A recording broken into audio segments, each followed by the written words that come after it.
You are listening to the one and only Visionaries Wrestling Network, envisioning excellence and providing your perfect podcast experience.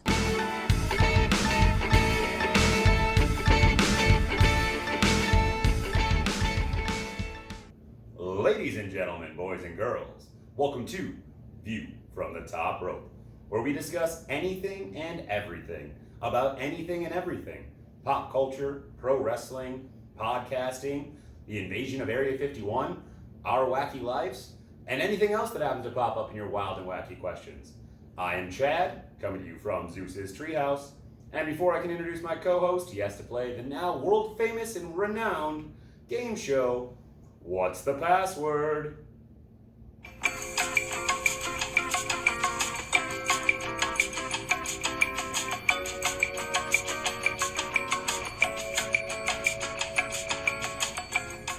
And our contestant this week is Diesel.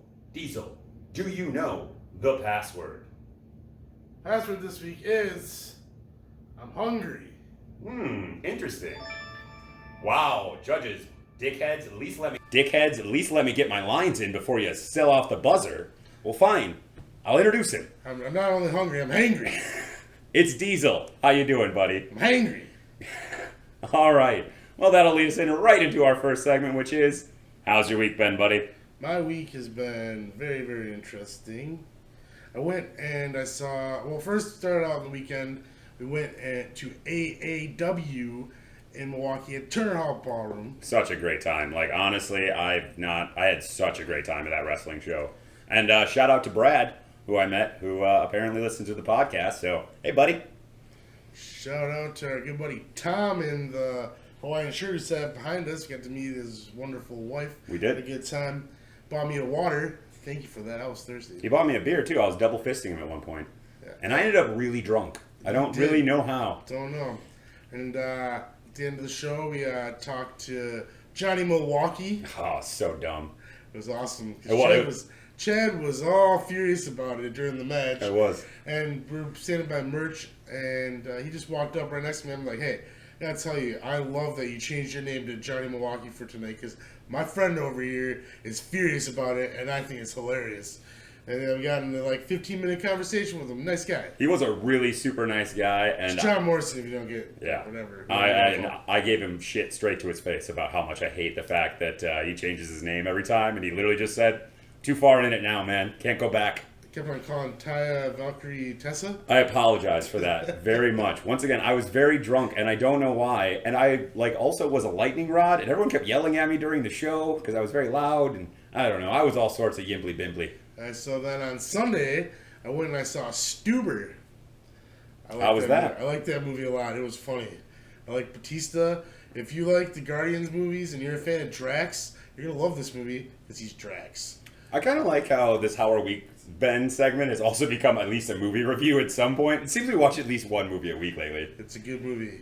I 2 thumbs up. Diesel gives it 2 thumbs up. It's gory, though. Be prepared. Mm-hmm. Headshots.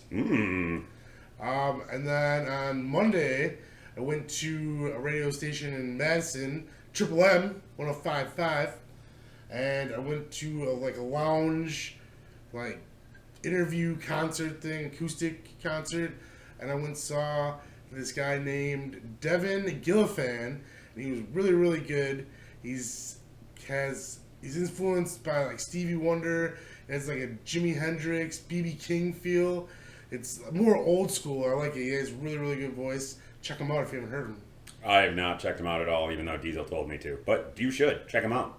Got a free EP, and I got a picture with him and his band. He did. I saw the picture on the Facebook. It's real. And then last night, bowling hit 200 right on the dot.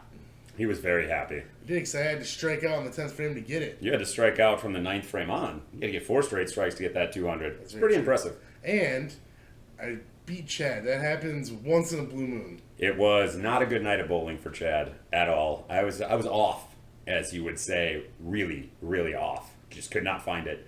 And I was leaving some weird splits all night. So Diesel beat me fair and square. It was good. So, yeah, I guess my week's been pretty good. So how's your week been, Chad? Well, as stated, we started with AAW. on Friday. Actually, the day before that, I went to the Mallards game, which is our semi-professional baseball team here. They're in the It's North. college. It's, Yeah. it's a college summer league. Yeah, it's the Northwood Wood's League. bad. It's Northwood League.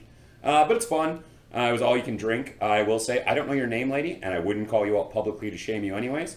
But whoever the attendant was in our suite, you are the most obnoxious person I have ever dealt with in a very long time.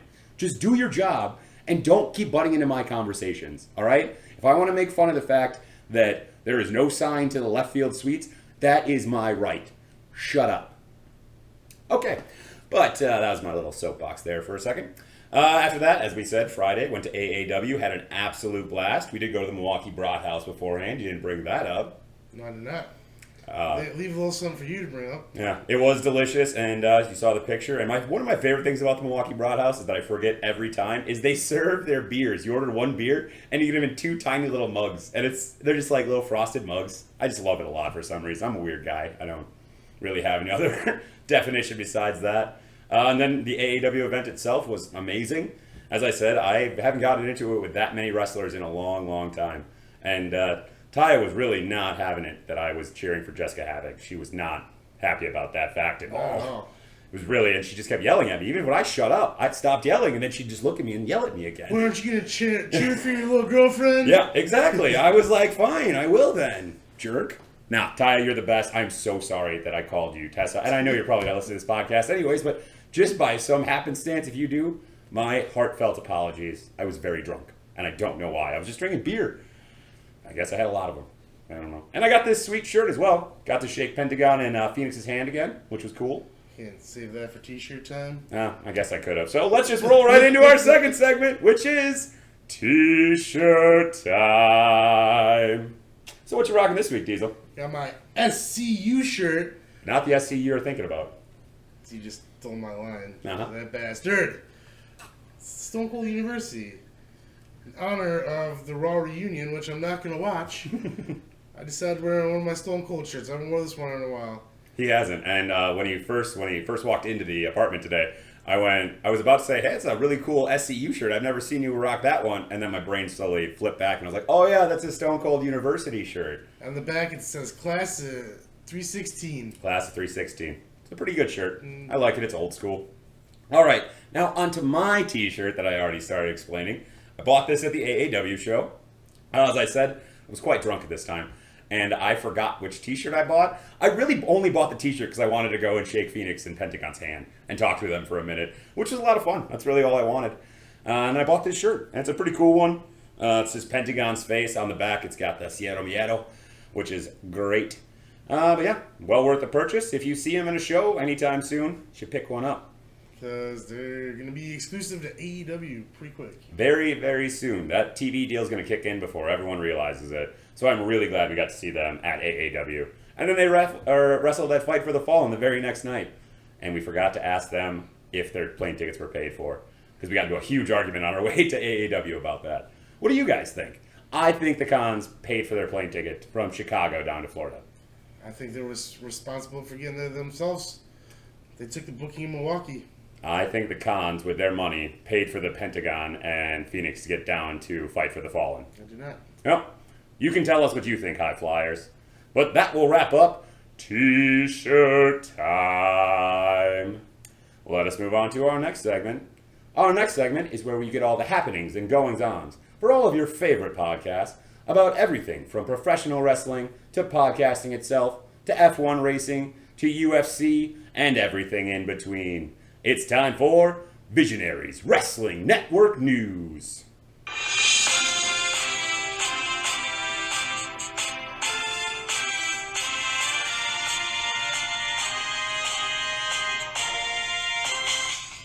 And as always, Diesel is the first one to begin the news. So, Diesel, what do you have for us this week, good sir? Well, this week, starting with the magnificent Matt Willis, follow him on Twitter at MadTagUK. Matt was defeated convincingly on the Mad Attack Predictions podcast for Extreme Rules by the newest podcaster to join Mad Attack Productions, Conrad Newton. Finally get a last name. There's no confusion then. Yeah, now we know. But is he related to Cam Newton?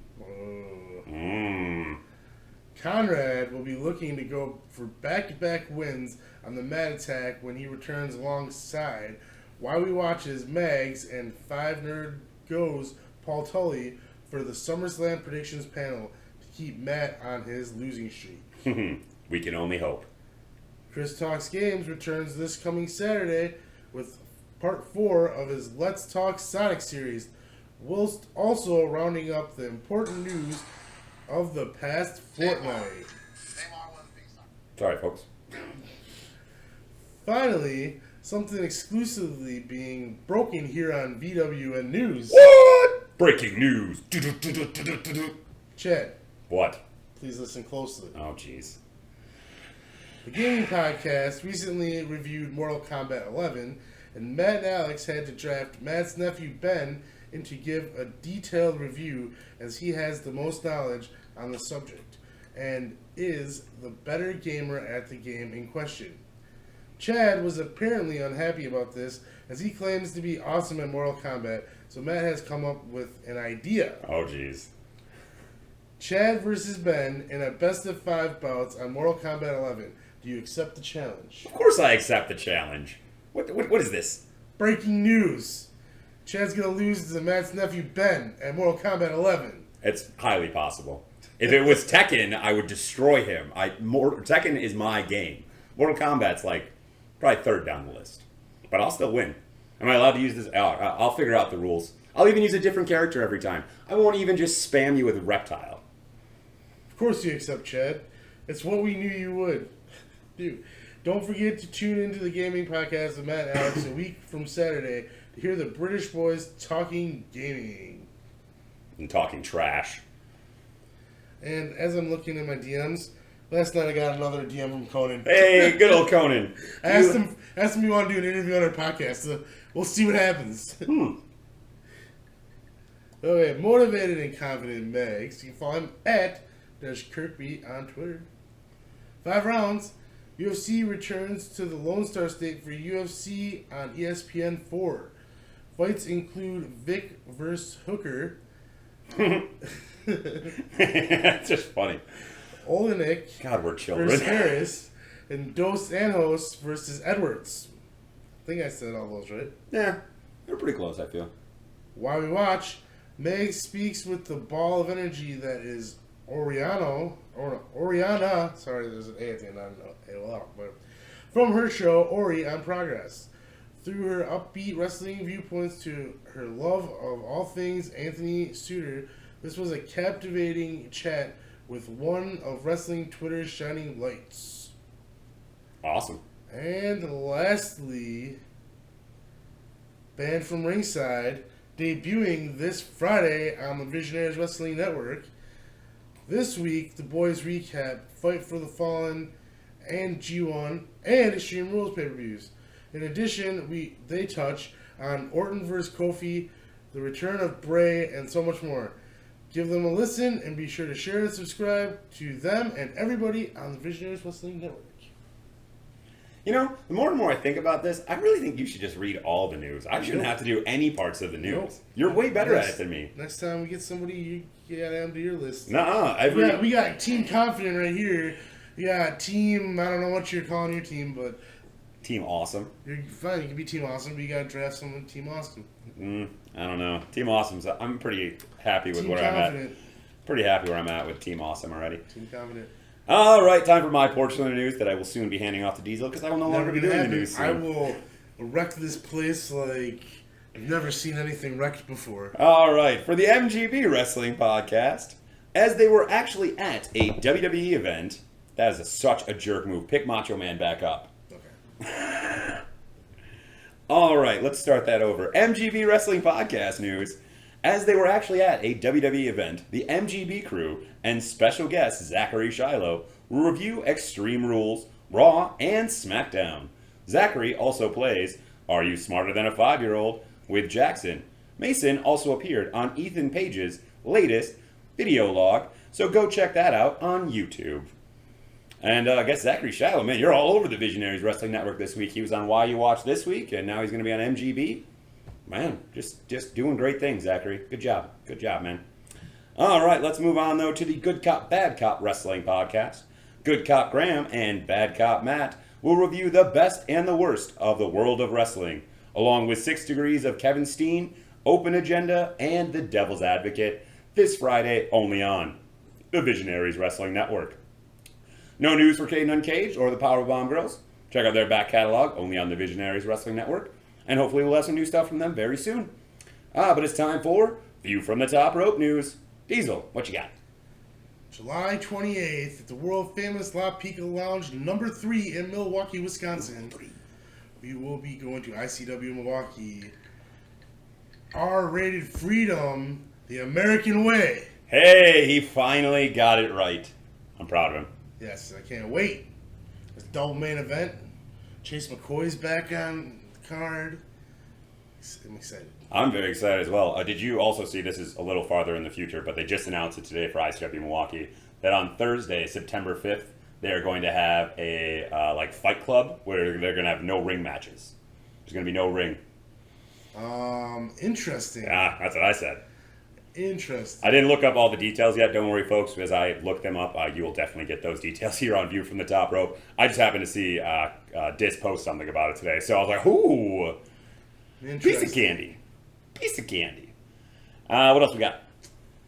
Right now, that's it. Well, you can always check out Frozen Tundra Wrestling. Go check them out on Facebook. I know they just had a event this past Sunday, which was apparently really awesome. We unfortunately couldn't make it. I had a wedding planning meeting, and Diesel was hanging out with people. I was at Stuber. Yeah, he was at Stuber. And so we didn't make it, but make sure you go to their Facebook page. I know they have an event coming up soon. I want to say it's when's the ICW event? July 28th. So I want to say theirs is like the 24th. But don't quote me. Just go to their Facebook and you can find out. Get some tickets. Check out some great wrestling. Also look up MKE Wrestling, another great promotion here in Wisconsin that I know will have our events coming up soon. And Legacy Pro. Check them out too. I don't think I have anything else. Bruce City Wrestling too, I guess. Bruce City Wrestling. Check them out. But yeah, make sure you're checking out our wonderful videos that now go up on our YouTube page. That YouTube is View from the Top Rope. Make sure you're liking, commenting, sharing, subscribing on there so that we can, really grow that YouTube page as well. But that will wrap up Visionaries Wrestling Network news. If you would like to be added to the Visionaries Wrestling Network, hit us up on Twitter. That is at VizWrestleNet. Or you can send us a Gmail, just like Band from Ringside did, and that is visionarieswrestlingnetwork@gmail.com. And make sure you are liking, commenting, sharing, and subscribing on whatever podcasting platform you're listening to us on, which includes Spotify, Stitcher, Google Play, iHeartRadio, Apple Podcasts, and so many more. Just make sure you're liking, commenting, sharing, and subscribing so we can reach more and more high flyers. Let us move on, though, to our next segment. This is the best time of the week. This is when we get to answer all of your great questions and just talk about anything and everything. And I don't say that with any hyperbole. I mean, this is the best time of the week for me. I gotta say those magic words first before we can get there, though. And they are, boys, hit the music. Questions, questions, questions. We answer all your questions. Questions, questions, questions by High Flyers. We answer all your questions, questions, questions by High Flyers. The song just told you it's time for the Mystery Brainbuster of the week. And before we go into the show, first of all, no one got my scene from a movie correct. I'm sorry. Good guesses, the few of you that guessed, but you're all wrong. The answer in question is Fallen. With Denzel Washington and John Goodman, there is an absolute badass scene in the movie where it's about a demon. And this demon, it can be passed from person to person just by touch. And the demon is walking or going through this police station from person to person, and he's singing that song the whole time. But each different person picks up the part right after as he touches their arm. It is so amazingly creepy and awesome. Check out the movie Fallen. Denzel Washington, John Goodman, really flipping good. It's got to say it's mid-90s, around then. It's a good one. Check it out, folks. All right, but let's just kick right into the Mystery Brainbuster of the week. We don't have any new high flyers this week, but I am going to start with someone who hasn't asked a question in a long time, so I'm going to let him go first as a welcome back present. It is, of course, Tom Collahue, who was at Collahue. Make sure you follow him on Twitter so you can see all of his great articles that he writes. He writes with PW Torch. He writes for some other people. His articles are all over. They mention him on Wrestle Talk News and on What Culture News all the time because the guy knows his shit. So follow him on Twitter if you are a smart person. Tom's question, though, this week is, removing any moral preferences, which was better? Which was a better wrestling show? Between Evolve or Fight for the Fallen? Didn't see either of them, so this one's a question for Chad. I did. I have gone on a hell of a wrestling kick lately. I've been just watching wrestling constantly. I got the bug back. I am all caught up on everything right now. Even I'm all caught up on all the G1 stuff. Caught up on Progress, MLW, just everything. And I watched the Evolve show. But really looking at them both just from top to bottom as wrestling shows, taking out everything else that's involved with them, I would definitely say the Evolve show was better. The Evolve show, I haven't been wrapped into a wrestling show that I've been watching on TV in a very long time. I was flipping into it. I didn't touch my phone. I woke my fiance up. She was trying to take a nap, and I jumped out of my seat at one point and was yelling. It was really, really good. And that's not saying Fight for the Fallen wasn't good. There's a lot of great matches on Fight for the Fallen as well. But damn, that Evolve card was just so stacked. That Austin Theory, now I can't think of his name. The title unification match, why can't I think? He's the blue collar badass. Damn, can't think of his name. But that match alone was worth the price of admission. And then we got Drew Gulak versus Matt Riddle, which was great. Oh man, the Evolve show is awesome. If you haven't checked it out yet, check that one out for sure. And also check out AEW's Fight for the Fallen. Also a great show. The six-man tag match between the Dark Order, Luchasaurus, and Jungle Boy, and then who else was in that match? Who was the third team? Was it SCU? Nope, wasn't SCU. Bollocks, man, I really hate that you didn't watch anything. You are very useless to me right now. Whatever, that triple threat tag match was awesome, and I am really obsessed with the Dark Order now, formerly known as the Super Smash Bros. They are flipping badass as heels. But yes, Evolve 131, I want to say it was the number, was better than AEW's Fight for the Fallen. But let us once again thank Tom Collahue, who was at Collahue, for that great question. And as I said before, make sure you give him a follow on Twitter. It is well worth it, and you will learn some stuff. Let us move on to our next high flyer. Our next high flyer will be Jerry Arnold, who was at Santa Jesus Guy. I feel like I always shove Jerry at the end, so we'll get him early this week. All right, Jerry's first question this week is, which actor/actress do you have to watch their movies no matter what? Leo. Chad's favorite actor, but I'll let him say that. Just going one or? Oh, he just says which actor or actress. Right? Leo. I do have to say Brad Pitt. But that one's not fair. I was trying to think of a shittier actor who I watch all their movies regardless, but it's really not. Danny McBride. That's a good one. So I won't say Brad Pitt's the one, and I don't really have any other actors or actresses who I'm like, oh, I have to see that movie. But I will say that anytime a B movie monster movie comes out, I have to see it. I saw The Meg in theaters. I'm gonna go see Crawl in theaters. I love the Sharknado movies. If you give me just a stupid B horror movie, I'm all about it. I have to see it. It is a rule. I have watched every Sci-Fi Channel original movie, Five-Headed Shark, Sharktopus versus Megalodon, Mega Shark versus Hypercroc.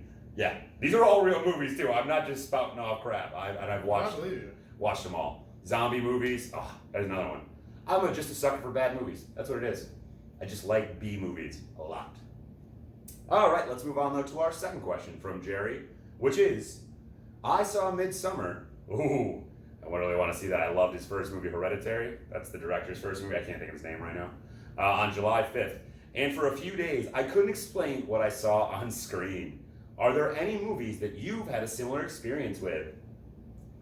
Yeah, at the beginning of the year, I went and saw Holmes and Watson. Oh, wow, you went a totally different way than I thought you were going to go. I definitely can't explain what I saw on that screen besides it being shit. Oh, Yeah, I did not even watch that. Do you know that Netflix wouldn't even buy that? I know. They were literally like, nah, we're good. I didn't get us at first too, so yeah, that was a good shout out, I guess. That's what I thought you were going to go with, because I know you saw that earlier in the year and you were like, I had no idea. So it was explained to me, I'm like, oh, that's dumb. Yeah, I didn't see Us. I really liked his first movie, Get Out. But Us, I guessed what the plot point was from the commercials. So I haven't seen it yet. When it comes to HBO, I might check it out. But until then, nah. For a movie that happened that with me, yes, I have a perfect example. And it is a movie called Slipstream. And there's like a AAA movie that came out called Slipstream. Not the one I'm talking about. Slipstream I'm talking about is a movie written and directed and starring Anthony Hopkins. And this movie is about him, his mental disease of bipolarness. And you know what, folks? There is no human way I can explain this movie to you. I have watched this movie at least 10 times. At least 10 times. And still to this day, I could not tell you what the point of the movie is. And to tell you how weird this movie is, at the very end, when the story finishes up, you know what happens? The movie then plays in reverse, in 2 times speed, over the credits. They play the whole movie backwards, for no reason. Or if there is a reason, I don't know what it is. Slipstream is like one of those movies that it drives me nuts. I think about it all the time. Because as I said, I've watched it like 10 times. And I've tried, and I've tried, and I've tried to figure it out. And it just blows my mind. Blows my mind every time. Also, The Nines with Ryan Reynolds. First time I saw that movie, didn't get it. I got it eventually, but first time, That's a great movie. That's a really good movie. Ryan Reynolds is the shit. Everyone, check out his like smaller movies that you've never heard of before. They're really good. The Nines. It's all about the nines, folks. And koalas are 8s, so you know. Because they can tell the weather. All right, let's move on to our third and final question from Jerry, which is, what words do you say to sound sophisticated? Pretty much my entire vocabulary. I don't know. I bust out words all the time that I didn't even know I knew. Like, I don't know. I can't really pinpoint one right off my head. I love the word vociferous. I like any good V word. Vindictive, veritably. Yesterday when I was texting with Chad, he used the word minuscule. He did text me the word minuscule. And I would say he spelled it right, but it's the day of autocorrect, so the computer spelled it right. Spelled it right. Yeah, he definitely spelled it right. The computer spelled it right. Yeah, well, definitely. I didn't know how to spell it. Yeah. I'm pretty sure I had to use the speak to text to do it. He's like, I don't even know what letters to put in to make this word. Pretty much. Nice. But yeah, I use a lot of big words. I think that I don't use it to sound sophisticated as much as I just like the sound of a lot of those words. Like multiple syllable words are just so fun to say. And you know what's this is from a different podcast. This is from the Rooster Teeth podcast, so I'm just stealing this thought from them. Because when they said it, I also started thinking about how crazy it is. How weird is it that the word adjective, which in itself, not adjective, adjective's a long word as well. Abbreviation is a word that means to shorten something, and it is so long. It's an oxymoron. Yeah. The word abbreviation is longer than most words that you will ever say. Or monosyllabic. The word that literally means to be one syllable in it is monosyllabic. Why is that 3 syllables? It's monosyllabic. I don't know. Stop blowing my mind, Chad. This is what happens. Chad has a lot of free time lately. He just has been not sleeping and watching a lot of weird stuff. All right. Porn. No, not porn. Oh, not porn. Sorry. Let us thank Jerry Hey Arnold for all 3 of those great questions. You can follow him on Twitter at SantaJesusGuy. Make sure you do. Great follow on Twitter. Let's move on to our next high flyer. Our next high flyer is Satsumi Cassidy, otherwise known as at MGB Jackson. I'm assuming it's in some reference to Orange Cassidy and another wrestler that he must like. I don't know. All right, question though from Satsume. I think I'm saying that right? Satsuma? Sure. I know. All right, question is, as I eat hot dogs from the middle. All right, that is super weird though. Wait, what? Yeah, look, you can even see the picture. Got a picture. Bites his hot dogs right out of the middle, like a sandwich. Okay. Like a sandwich. How does that work out for you? Well, he apparently enjoys it, so it must be working out pretty well. But since he does that, what are your weird eating habits? I don't know. I got a lot of them, but once again, I can't think of anything right off the top of my head. Man, Diesel, you are just providing such great content for this podcast this week. I mean, I like a lot of condiments. Like, I'll definitely load it up with condiments, like dipping wise. Dipping sauces? Dipping sauces. I like dipping sauces. Yeah. I never have enough dipping sauces. Man, I can't think of anything. What do you got? So the first thing that popped into my head that I think it's weird. I don't know if everyone else thinks it's weird.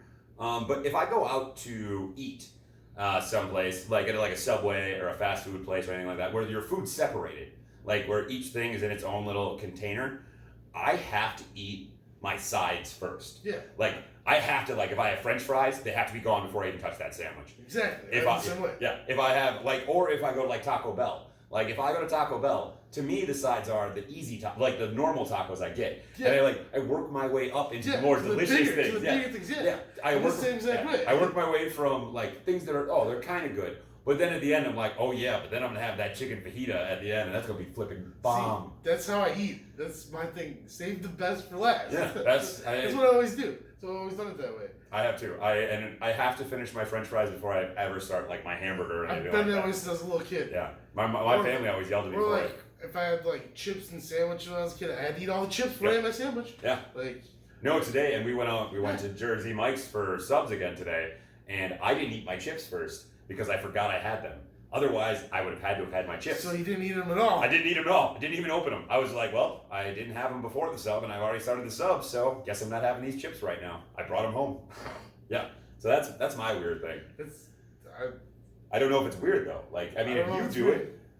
I think it is weird. Yeah. But like, I don't know now. Because I'm the exact same way. It's yeah, weird. that's what I have. Because I've always thought that it was weird that I did that. So maybe there are a lot of people that do that. I mean, no one else in my family eats that way. Yeah, like they like mix things, and they're like, I'm like, you monsters. Why would you do that? That's weird. I've known you for this long. I didn't ever realize that you did that. I do. I hope you never realize you've eaten like Jimmy John's. You always see me eat my bag of chips first before I even touch the sauce. Well, it's because I'm too busy eating my bag of chips first. The crunching just overrides each other. We just never notice. You got anything else? No, all I can think of right now is Everybody Loves Raymond, and Robert always touches his food to his chin before he puts it in his mouth. Yeah, that's just weird. I got nothing like that, but I don't know. I can't think of anything. I can think of like weird food things that I like to do.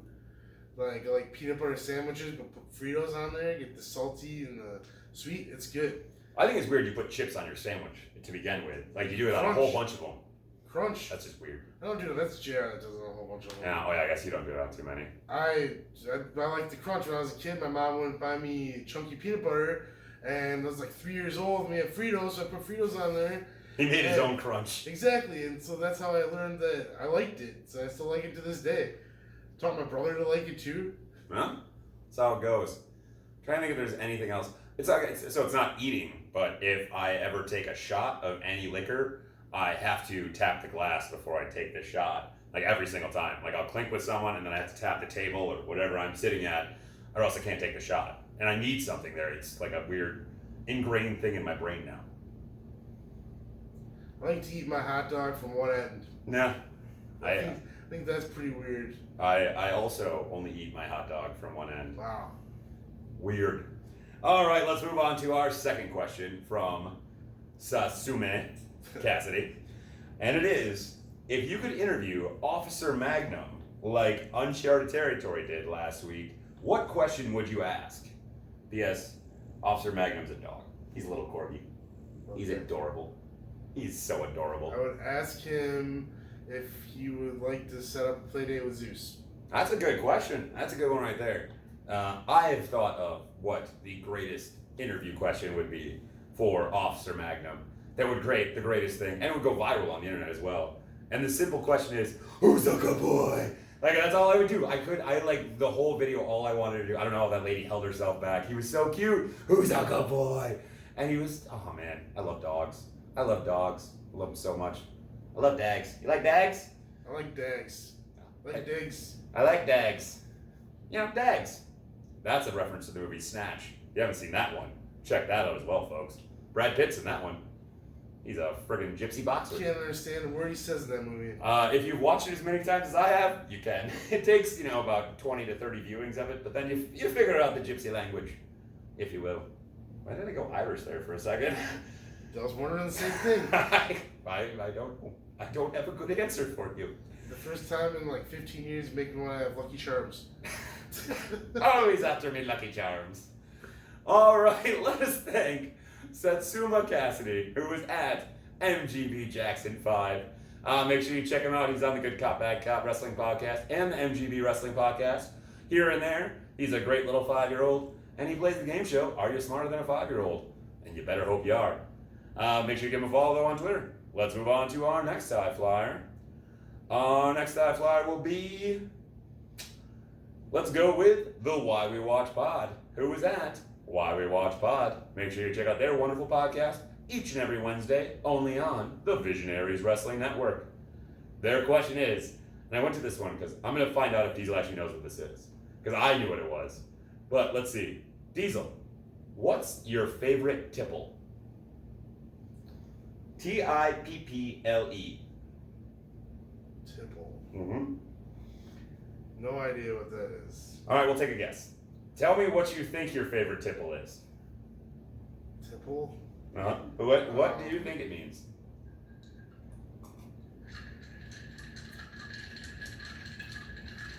I have no clue, man. I have no idea. All I can think of is titty mixed with nipple. Drink? How much clearer can I make that without actually just saying it out You're loud? trying to break the silence. No! I was trying to tell you. Sound like you have Parkinson's disease or something. Trying to drink a drink. Whoa, man. Whoa. Shake a lot. Anyways, it's a drink. It's a cocktail, yes. Oh. So what's your favorite cocktail? Right now, it's Jameson and Coke.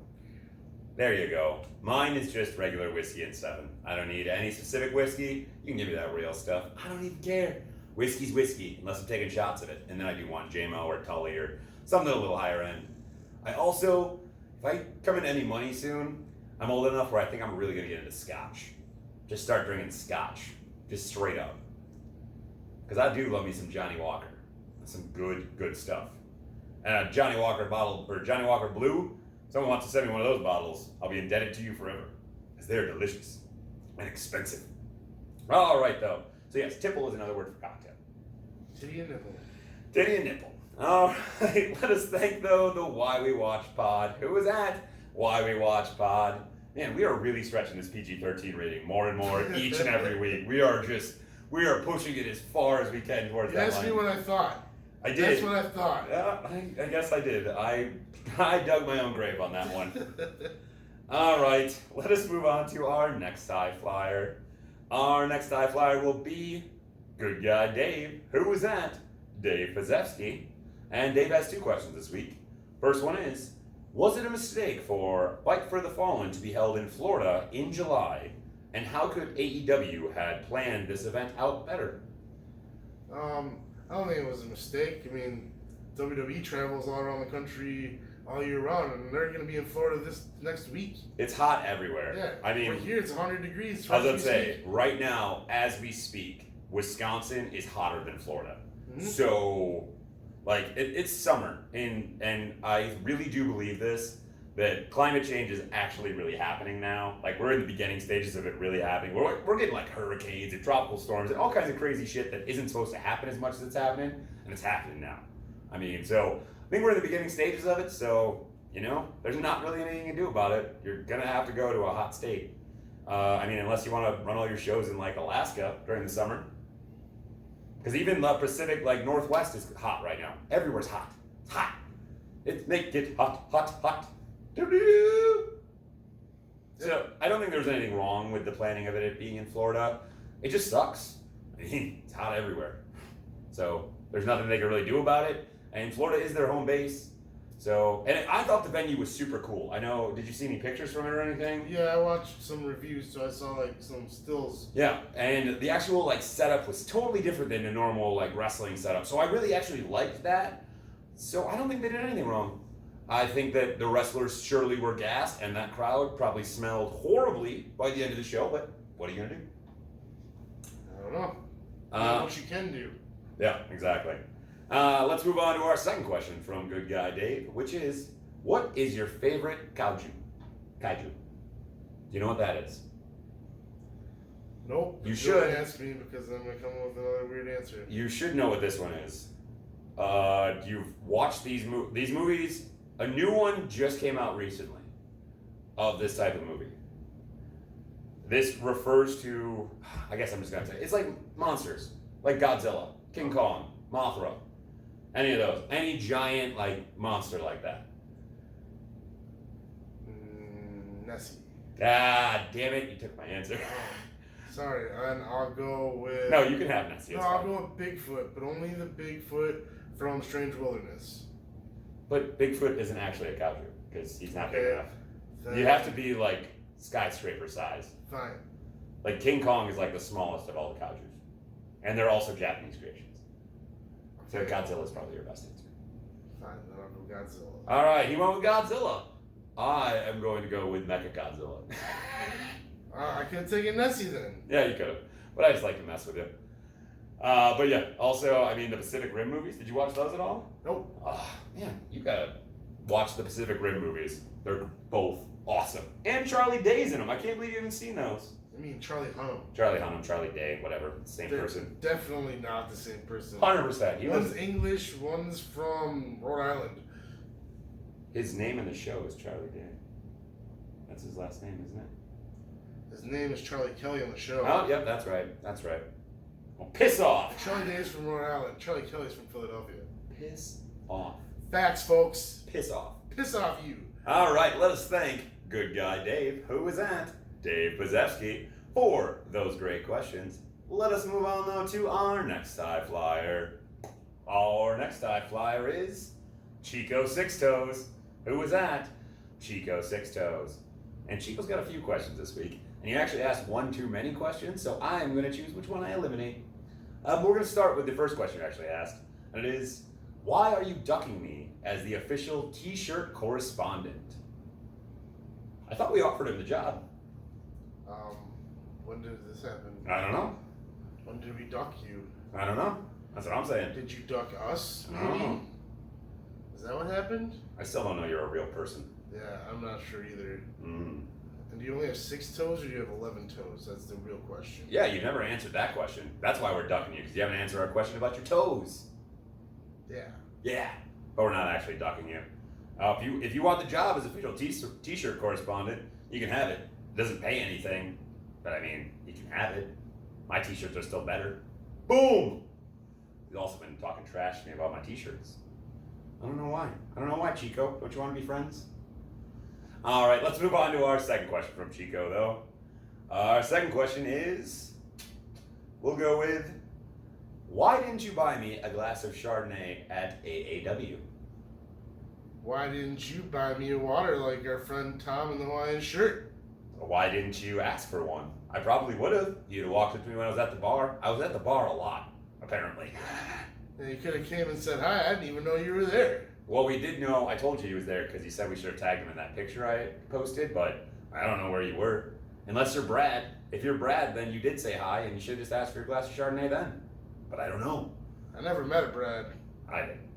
Or at least I imagined I met a Brad. Maybe it was all just a figment of my imagination. So I'm going to blame this one on Chad. Sounds about right. That's usually what you do. Mm. All right, and then we will go with our third and final question from from Chico. And I'm going with F, marry, kill. These 3 people are your choices, Diesel. Sami Zayn, Kevin Owens, Chase Anderson. Go. I would... Mm-hmm. Okay. I would F Sami Zayn. All right, I like it. I would marry Kevin Owens because he's a family man. And he loves The Office and video games. He's a family man. He'd take care of me. And so obviously, I would kill Chase Anderson. Yep. The pitcher for the Brewers. Yep. Okay. I don't know. I'm guessing that's who you meant by that, Chase Anderson. Yeah, Chase Anderson. Unless there's a wrestler that I'm not thinking of. So my answers are basically the same. I'm going to kill Chase Anderson because I don't need him. But I'm actually going to marry Sami Zayn because I think we'd have a great time as a couple. We'd just be wacky and wild. And then I'm gonna F Kevin Owens because why not? I don't think you want to F Kevin Owens. Give me the Stone Cold Stunner. All right, but that is our third and final question from Chico. Screw it. I break rules all the time. I want to answer this question because I think this is actually not true. And he asked, is Kurt Stallion the biggest goober you've seen in a wrestling ring? Biggest goober? No, but he's a pretty big goober. See, and I have actually now changed my tune on Kurt Stallion. I was full in on booing him until I found out that his move where he bounces off the rope and dives at people with his head, it's called Ode to Luigi. As in the Super Smash Brothers move where Luigi powers up and then shoots across the screen. So that is pretty cool. That is the coolest thing ever. I saw it on his Twitter after AAW. It's like his pinned tweet, and I was like, you know what? You just made a new fan out of me. And in fact, he calls it Ode to Luigi. So no, he's not a goober. He's great. He's still a goober. He's not a goober. Goobers are delicious. All right, on that note, let us thank Chico Six Toes, who was at Chico Six Toes. Make sure you give him a follow on Twitter. And if you see us at a wrestling show next time, just come and talk to us. Then maybe you'll get your glass of Chardonnay. Come to ICW, July 28th, the world famous La Pica Lounge number 3, in Milwaukee, Wisconsin, the place you were already at. Yeah. So come and say hi. Also, to any high flyer or anyone like that, please, if you're at a wrestling show that we're at, please come and say hi to us. I cannot tell you how happy I was that guy Brad just was like, hey. We don't bite. Yeah. He was like, hey man, I follow your podcast. I was the most elated I have ever been in my life. I was jacked. Elated. Yeah. There's another word I use to sound smart. All right, let us move on though to our next high flyer. Our next high flyer will be James Willis, who is at _Davioli. Make sure you check out What You Talking About, Willis, every once in a while on the Visionaries Wrestling Network. It's a great podcast where him and his brother Matt just talk about anything. Wasn't it supposed to be fortnightly? Yeah, but it's not. No, the fortnightly one is the gaming podcast. Oh, okay. Yeah. But James's question this week is, I love this question. It is, what is your favorite Disney film? Favorite Disney film? First one that comes to mind, Angels in the Outfield. Wow, really? I love that movie. I'm actually blown away. When I thought of this question, I didn't even think of a live action Disney movie. Not at all. Yeah, I love it. Got little Joseph Gordon-Levitt. Got Tony Danza. Matthew McConaughey? Oh yeah, Matthew McConaughey before he was famous. Yeah, Matthew. The center fielder, he ran through the wall. Yeah, he's the one who. Yeah, Christopher Lloyd. Yep. He's the main angel. Yep. Marty, we have to go back to the future. Great Scott! Great Scott! I love that. We have to have the Angels win the World Series. We're always watching. I love that movie. That's purely for the video. If you're only listening to this on audio, you guys have no idea what's happened. Check out the YouTube; it'll be much funnier. Yeah, we're not going to explain it to you. We got it on video. Yeah. So for my favorite Disney movie, the first one that popped into my head, it's Little Mermaid. I love The Little Mermaid. And fun fact about me, when I was 4, I was 4, because it was right when I moved to Sun Prairie and I was living in the Fox Club apartments, I got the chicken pox. And I had chicken pox for 5 days. For 5 days, I watched The Little Mermaid on repeat, just over and over and over again. Under the Sea? Under the sea. Under the sea. I love everything about it. And Ursula might be the most twisted of all Disney villains. Because there's another thing that I was thinking about, because they did the remastering of it or whatever. And in that scene, if you look at all of the little creatures she has there, that is hundreds, maybe even thousands of victims that she has claimed as those little creatures. So she is just a monster. Yeah, but Cruella de Vil wants to take those puppies and make a coat. Yeah, she wants to kill puppies. I get it. But she only wants to kill 101 You just of them. said you love dogs. I do love dogs, but I'm saying Cruella. Those are sea creatures versus dogs. Cruella's the dogs. Cruella is probably like 2. I'm saying on like the mass murder list. All right, Cruella wanted to kill 101 creatures. Ursula has already enslaved like hundreds, if not thousands. Okay, but what's worse though? I mean, exactly. We can move on. You don't have to answer. But they're like mer people. Yeah, no, it's still the dogs. Yeah, exactly. It's still the dogs. But Ursula is still a monster. It's true. Like a serious monster. It's true. I'm not arguing that. Yeah. Now I get 'em, boys. The boss is on a roll. These poor, unfortunate souls. Yeah. I love that song. Sorry. So I'm going to go with Little Mermaid. Closely followed by The Lion King. I love The Lion King. Because Lion King actually has the greatest Disney song of all time in it, and it is Be Prepared. And if you don't think Be Prepared is the best Disney song of all time, you're just wrong. It's really just the only answer. Just Can't Wait to Be King is better. Oh. It's better. No, it isn't. Better. No, it isn't. Yes, it is. It's better. Nope. It's better. And the song from Mulan, Make a Man Out of You, is better too. No, it isn't. Yes, it is. It goes, be prepared, make a man out of you. Yes. Dude, Just Want to Be King is maybe in the top 10, if it's lucky. No. Yeah. You're so wrong. No, there's so many better So songs. wrong. So many better songs. Wrong. What about like Beauty and the Beast? Be Our Guest. Where do you rank that? That's in the top 5, but it's not better than... Dude, that is definitely better than Nope. Be Yes, yes, that is better. I'm not ripping on. I Just Can't Wait to Be King. I actually turned on The Lion King this past Saturday night when I was bartending on one of the TVs, and I watched Lion King for the whole night because it was really slow. But no, man, come on, it's a good song, but it's not that great. It is. No, It's my favorite. all right, I won't rip on you anymore for it, but you're still wrong. All right, let us thank though James Willis, who was at _Davioli for that great question. Let us move on to our next high flyer. Oop, hit the back button too many times, folks.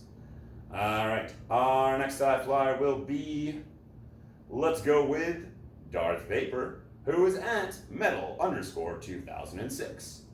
First question from Darth is, should the game Splatterhouse be revisited in today's age of graphics? Ooh. I never played it, so... Well, you can infer what it's about from the title. Oh, yeah. So it was like one of the original games where like Postal and Slaughterhouse are like the games that I remember, like, and then Doom, but that was way earlier even before that. But Slaughterhouse and Postal are the 2 games that I remember that people just started flipping out over video games about, because Postal is a game where you just run around and you can kill anyone and you literally just play as a regular person, and it's really effed up.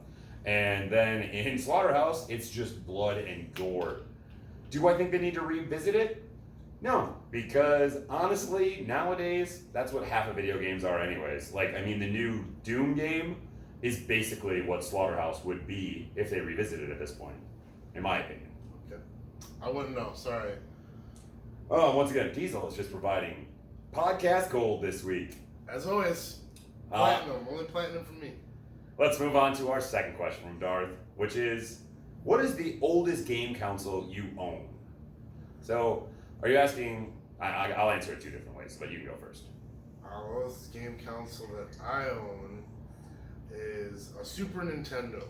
You still own your Super Nintendo? I think so. If not, then it's Game Boy Color.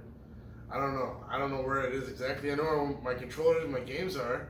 Dude, find your Super Nintendo and bring it over here. We need to play some Super Nintendo. I flippin' love Super Nintendo. I gotta dig it up. Yeah, do it. That's not a question. Do it. It'll go right there. We can just boss out some Super Nintendo. Okay. All right. So for my answer, the oldest one that I currently own in my house, because I have most of my things put away, is actually just I don't have anything really. I have my 3DS. That's probably the oldest system in my house. The oldest system, though, that I do own is an Atari. It's at my mom's house. It's in storage. But I own every system from basically the Atari on. Between me and my brother, I had an N64. I don't have a Super Nintendo anymore. I never had a Super Nintendo, actually. That's the one I never had. I had a Sega, so. I don't have an N64 anymore either, because somebody took it from me and gave it to their brother. Oh, I was like, I don't remember doing that. But yeah, no, so the Atari is definitely the oldest one I own. And then, but, quick sidebar. I do want to do a quick shout out to the Nintendo GameCube. And you might ask, why, Chad, would you like to do a shout out to the Nintendo GameCube? The Nintendo GameCube was the toughest, most indestructible system that was ever conceived in everdom. Like, my Nintendo GameCube survived a flood. And when I say survived a flood, I mean I found it floating. It was floating in a foot of water. Just floating right on the top. An electronic system. Guess what? Dried it out. GameCube, sorry, right up. I had my Super Smash Bros. Going right away. Most indestructible thing ever. Still runs to this day. Good job, Nintendo, on that. Why can't we go back to those kind of systems? Shit, I've broken so many systems after that. No idea. All right, let's move on to our third and final question from Darth, which is, what is the best cure for a hangover? Not drinking. No, hair of the dog, man. It's a myth. Everything's a myth. There is no cures for hangovers. It's all about your mental status, let's be honest. The best cure for a hangover is believing that you can cure your hangover. And actually, the best cure for a hangover is never getting them. Never had a hangover. Don't get them. Don't believe in them. It's against my religion. Or greasy food. For my fiance, her cure for a hangover is a Culver's Butterburger and a Mountain Dew. That's what she wants every time. She's hungover. We wake up, usually around 10 or 11, and she goes, Chad, go get me a burger. Because I know she's hungover. And I go, you want a Mountain Dew? And she goes, yep. Okay. How do you cure your hangovers, Diesel? I know you don't really get them either, do you? No, I don't really get hangovers. No? We're just indestructible Wisconsinites. Mm-hmm. All right, but let us thank Darth Vapor, who was at medal_2006 for all three of those great questions. Let us move on to our next high flyer. Our next high flyer will be, let us go with our good buddy Tom, the Hawaiian shirt wearing madman he is.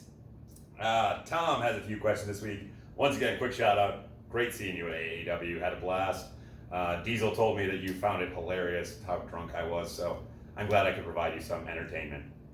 But let's go with our first question from Tom, which is, first, with Nick Gage and Schlack both debuting this year in ICW, what wrestler, deathmatch, or anything else would you most like to see at ICW? So who else would you like to see either debut or deathmatch style?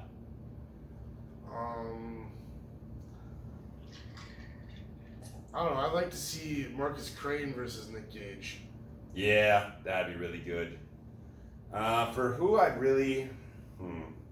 What I really want at ICW is my match that I thought up. But it's never going to happen because Disc apparently doesn't like that style of match. But I really, really want to see it happen. But I'm not going to explain it to you either right now because I feel like if I do, someone's going to steal it from me and then they'll use it. But it's mine. Because I've never seen anyone else do this match, so...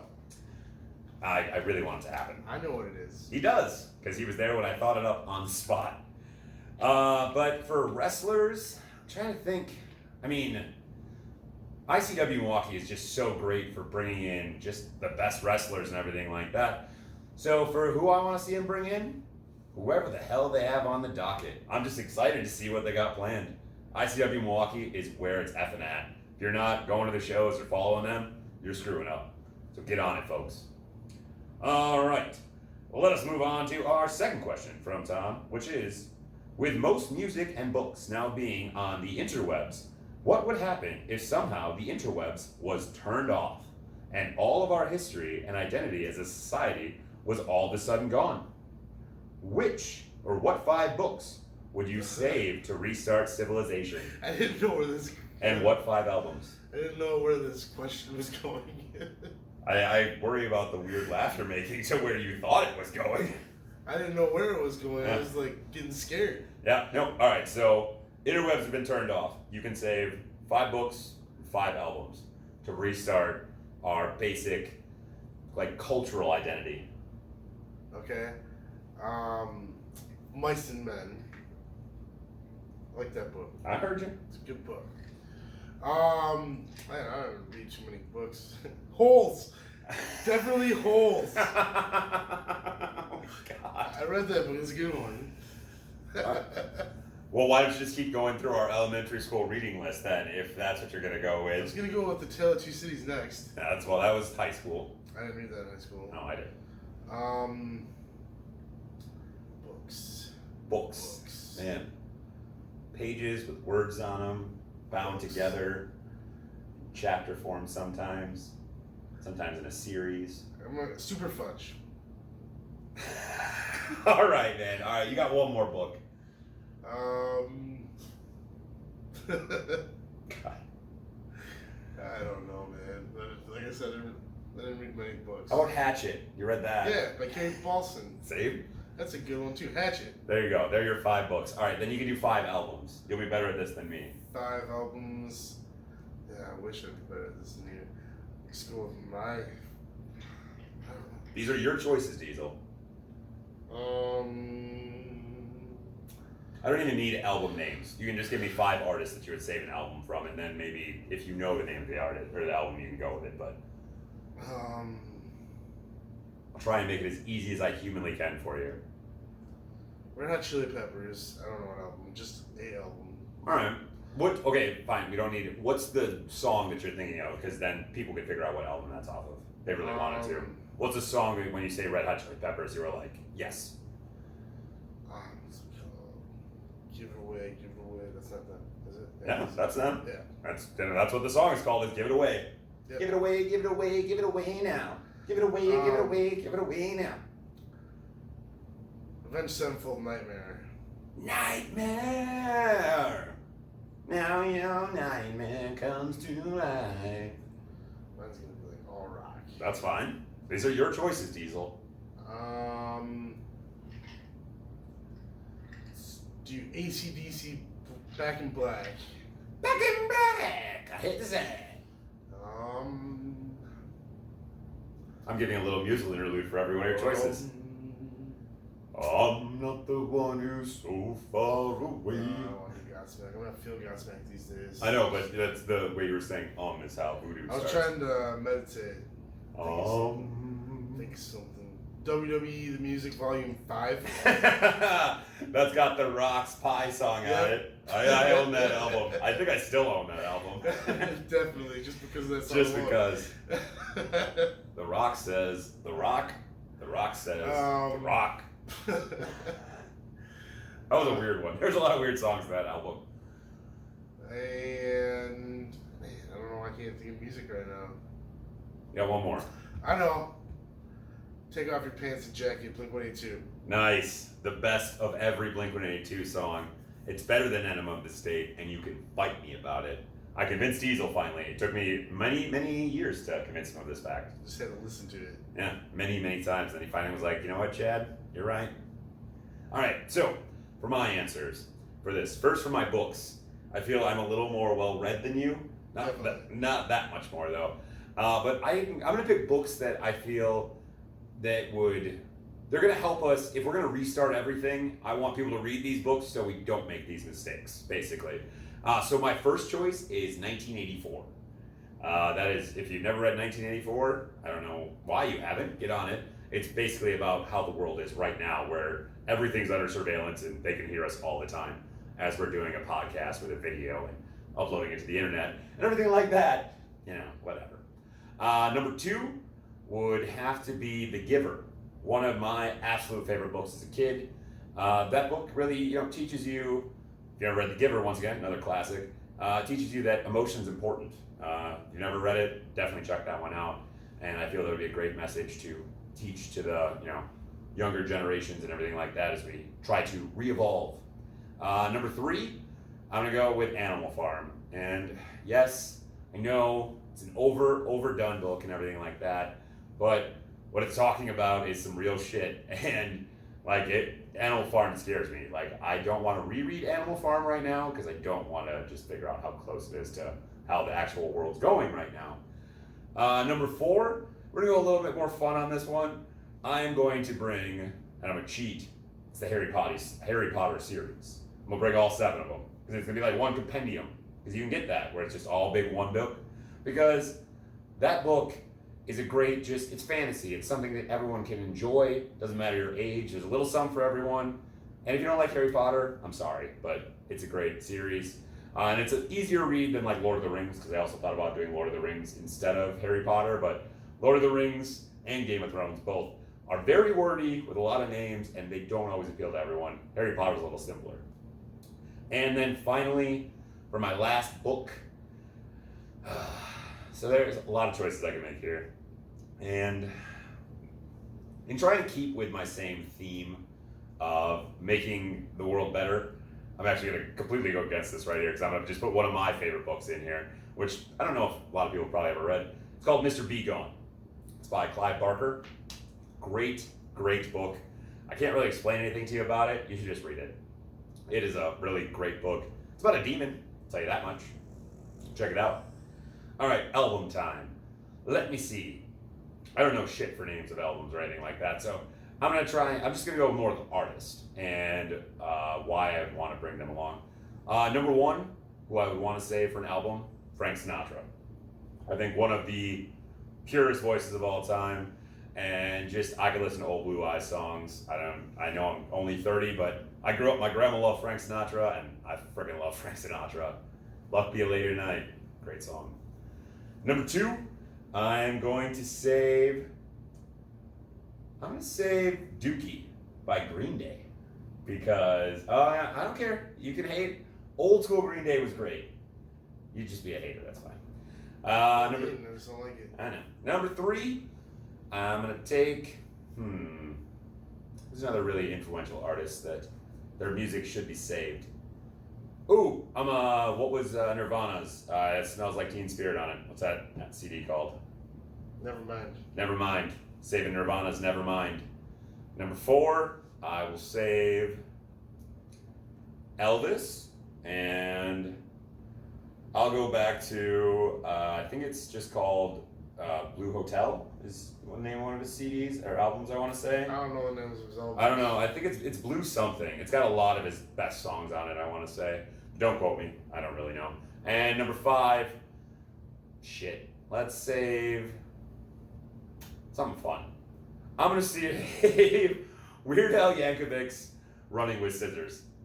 Because that CD has a lot of great songs on it that actually encapsulate like different parts of things. Like that has The Saga Continues, as Grapefruit Diet. It's got a lot of great songs on it that talk about, a lot of great things. So I'm going to save the Weird Al Yankovic. Weird Al Yankovic CD. Earthquake. Let us move on though. Well, first of all, let us thank our wonderful Hawaiian shirt wearing friend Tom for those great questions. Let us move on though to our next high flyer. Our next high flyer is MGB Graham. Who is that? MGB Graham. Make sure you check out his wonderful podcast, the MGB Wrestling Podcast, each and every Monday on the Visionaries Wrestling Network, and the Good Cop, Bad Cop Wrestling Podcast, each and every Friday on the Visionaries Wrestling Network. Graham's first question is, after his last pay-per-view match with Goldberg, The Undertaker was pretty much told to retire by most wrestling fans. However, he arguably had the biggest pop at Extreme Rules, with fans of all ages still loving seeing him. So how do you balance these totally opposite points of view? Well, before I answer this question, I just want to point out the fact that Michael Cole said this on commentary. It was The Undertaker's greatest performance of his career. He did say it on commentary. Michael Cole is an idiot. It definitely was not his greatest performance of all time. Definitely not. But, I mean, it was a lot better than I expected it to be. I mean, the tombstone spot at the end was kind of wanky. But I actually really liked how he did it, because clearly, I don't know who screwed up on that, but I liked that he stopped and grabbed him by the throat and went, I'm not done with you yet. It was both. I think he just couldn't get him up, and Shane didn't get a good enough jump. But the match was fine. What was the exact question? How do you balance these totally two opposite points of view? I mean, it's hard because the matches were different, though. Like, the reason everyone shit on the Goldberg match is because both of them are old men and they just can't do what the younger guys can do, and then you put Roman Reigns and Drew McIntyre in this match, obviously you're going to get a better performance out of Undertaker, and especially you're protecting him because it's a tag match. So, I mean, you can't really balance them because it's just two different scenarios. So I will give credit where credit's due. By the name of Mayday, they're at Mayday at 86, and that is MAYYDAYY 86. Respond to this by saying, by keeping him in tag matches with people who can carry him, like Reigns and McIntyre, which probably is the best option at this point. And I'm going to ask MGB's second part of this question before I go into my little diatribe. If this question was worded differently, he agrees with Mayday though. Is it worth WWE sacrificing its top talent in matches just so Undertaker can continue to appear at pay-per-view events? No, it's not, but I mean, this was a different case. Shane McMahon was on one side, he's also taking Roman Reigns. So, I mean, really, Roman Reigns is the top guy, so, I mean, I don't know. It's not worth it, but in this scenario, it's a different case. All right, so I will now answer this question fully. I let Diesel go fully. I didn't answer anything yet. So, for how do you balance this out? It really can't be balanced. He had a really bad match that we all bemoaned, and we saw how bad it was. And then he came back at Extreme Rules, and yes, he was quasi-carried, but he was in the ring more than Roman Reigns ever was in the ring. He did more than Roman Reigns did in that match. He had more match time. And I think it really was him saying, screw you people, I can still do this. Yes, I had a bad match, but everyone has a bad match once in a while. So I don't think there's any balancing it really. I think he is on a very finite clock. And there are very few people that he can still work with at this time. Now, on to hiding him in tag matches. I think that is a great decision, how they did it, but I don't think it's worth sacrificing your top talent. Yes, as Diesel said, this one did work because Shane McMahon, another 50-year-old man, so it kind of worked that there was two 50-year-olds and two young guns on each team. It made sense. You didn't really waste any top talent. Roman Reigns really wasn't doing anything, and neither was Drew McIntyre. But if this is going to continue, I don't want to see a WrestleMania program where Undertaker is tagging with someone just to get Undertaker on WrestleMania. Or Undertaker, I know we all hate them anyways, but I don't want to see Undertaker on these Saudi shows just to be in a tag match. I think it actually tarnishes the Undertaker's legacy more than anything else by having to be carried in these matches. And not that he was carried in this tag team match, but I'm saying going forward, if we're going to keep doing this, it is not worth sacrificing your top talent just to shoehorn Undertaker onto a card. Yes, it was great hearing the pop and everything like that, but let's create new stars. I'm sick of the nostalgic angle. I don't get it. Nostalgia sucks. I don't like it. Yeah, Mr. SCU over here. All right, but let us thank MGB Graham, who was at MGB Graham, for those great questions. As I said before, make sure you give him a follow on Twitter, and also follow both of his podcasts, the MGB Wrestling Podcast, each and every Monday on the Visionaries Wrestling Network, and the Good Cop, Bad Cop Wrestling Podcast, each and every Friday on the Visionaries Wrestling Network. Let us move on, though, to our next high flyer. Our next high flyer will be, let me see, Zachary Shiloh, and he's popping up all over. He is at ZachShe130. Make sure you check out the latest episode of Why We Watch, where you're going to hear why Zachary Shiloh watches wrestling, and just about Zach in general. It's a great listen. Let's go with our first question from Zach, though, which is, if Seth doesn't regain the Universal title, who do you think will beat Brock post SummerSlam? It's going to be Seth. It has to be Seth.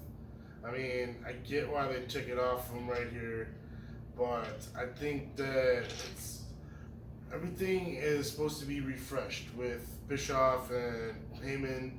I think this is a way to refresh it. Seth had a really bad run with the Universal title from WrestleMania up until where he lost it. I think he beats Brock Lesnar again, he start over, and then he can start getting some of the feuds that everybody wanted to see. And now AJ Styles is heel. You can get that back into it too. All right, that's interesting. I don't think Seth is going to regain the Universal Championship here. I think that we are going to have Brock Lesnar as champ until at least November when they move over to Fox. Because Fox loves themselves. So Brock Lesnar. But last week you were saying he was going to cash in, and it's October, Chad. October, November, whatever. It's months away. Yes, I thought he would cash in on the first ever SmackDown, but I was wrong about that. You're right. Great. But I think the Universal Championship, I don't know how exactly they're going to do it, but I think in some way they're going to make the Universal Championship the SmackDown brand championship and move the WWE Championship over to Raw. I don't really know why. I just have this weird feeling about it. And I think that Brock will be champion when SmackDown moves to Fox. And I think then, only then, will he lose his championship. And who it will be? It's going to be Roman Reigns, folks. I mean, this isn't as far-fetched as what I'm about to say, but it kind of sounded like when Matt Willis said Braun Strowman was going to cash in his Money in the Bank at UFC. Okay, don't even try and compare that. I said it's not as far-fetched. It's not even close to as far-fetched. They're not putting the Universal title on SmackDown. Why not? You're high. I didn't say no. All right, let's move on to our second question from Zach, which is, what makes a good story in and out of wrestling? What do you think makes a good story? I like the underdog story or a comeback tale. This guy over here, Mr. Patriots lover, because he liked to jump on the bandwagon when I'm like 10. This guy over here, he likes the domination and all that crap. That's bullcrap. No. The underdog story is where the meat and potatoes are. That's where you see them climb up and they get the redemption. It's the best. You know, the only way a compelling underdog story works is with what is actually the most important thing in a story, and that is your compelling villain. Without the big bad, aka the Patriots, or any other movie villain, your hero means nothing. He's just another guy. So then you're agreeing with me then, the underdog story. No, you need the villain to have the underdog story. No, I can't have the villain. You can't have the villain without the underdog, because you can't have the underdog without the villain. Yeah, you can. You can't. What's Loki? Nothing. That's a lie. Is Thor the underdog? Thor. See, that's not an underdog story. I didn't say every story is an underdog. I know you didn't, but what I'm saying in an underdog story, you can't have an underdog without the villain. You can't have the villain without the underdog. But you can an underdog story. But you can have the compelling villain without the underdog, which is what Loki is. I'm talking about underdog story. I am telling you what's more important is a compelling villain. A compelling villain makes every story better. It makes your underdog story better. It makes every story better. The compelling villain is what's the most important. As much as people like to go, yay, heroes, it's the villain who makes everything better. You can shake your head all you want. Let's smoke another bowl. Wow. God, he is a real dick tonight. Let's move on to our third and final question from Zach, which is, have you ever seen a movie being filmed? Nope. I mean, not like Hollywood pictures, like... Hollywood, we never going down. Seen, like... movies filmed that are made for school. That's really about it. Have I ever seen a movie in person being filmed? No, and I don't really have any desire to, unless I was in the movie. It doesn't really intrigue me at all to go watch people act without the, special effects and everything like that. I don't want to watch them be all cut and do the same scene 20 times. Now, if I was in the movie, sure, great. But, fun little sidebar. Did I ever tell you I was almost in a movie as a kid? Mm-hmm. Yeah. I was almost in the movie Bushwhacked. And they asked me, the only reason I didn't make it, I went into the final casting calls. The reason I didn't get in the movie is because they asked me what I would do if I saw a naked lady. And I didn't have an answer. Okay.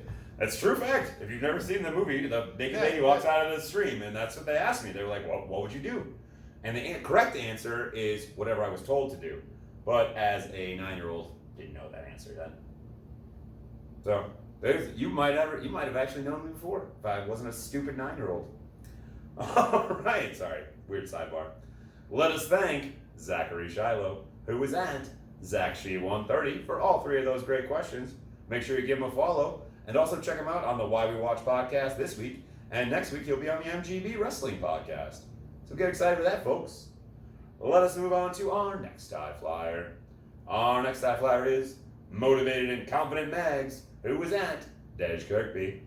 Make sure you give him a follow on Twitter and check out both of his great podcasts, the Why We Watch Pod and the 5 Round Spot, only on the Visionaries Wrestling Network, respectively, on Tuesdays and Wednesdays. The question is, Brock as Universal Champion, yay or nay? Meh. That's how I feel about it. Meh. So you took the or? Pretty much, yeah. I mean, I knew it was going to happen. I knew he was going to cash in and win. I mean, I kind of like it that it happens sooner than later, in a way. I mean, I don't know. Because Paul Heyman just kept on coming out saying he's going to do it, he's going to do it, he's going to do it. That was going to get really old really fast. So, I'm just meh. Because it was going to happen either way. So, I'm of two minds on this. I'm yay that I am okay with Brock being champ again right now. I think this is the most we've seen Brock in years.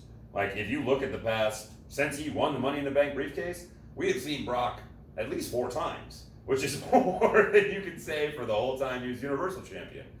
So, I think in some way, he might be a little, like, re-energized with wrestling. He seems to be having a lot more fun every time he's out there.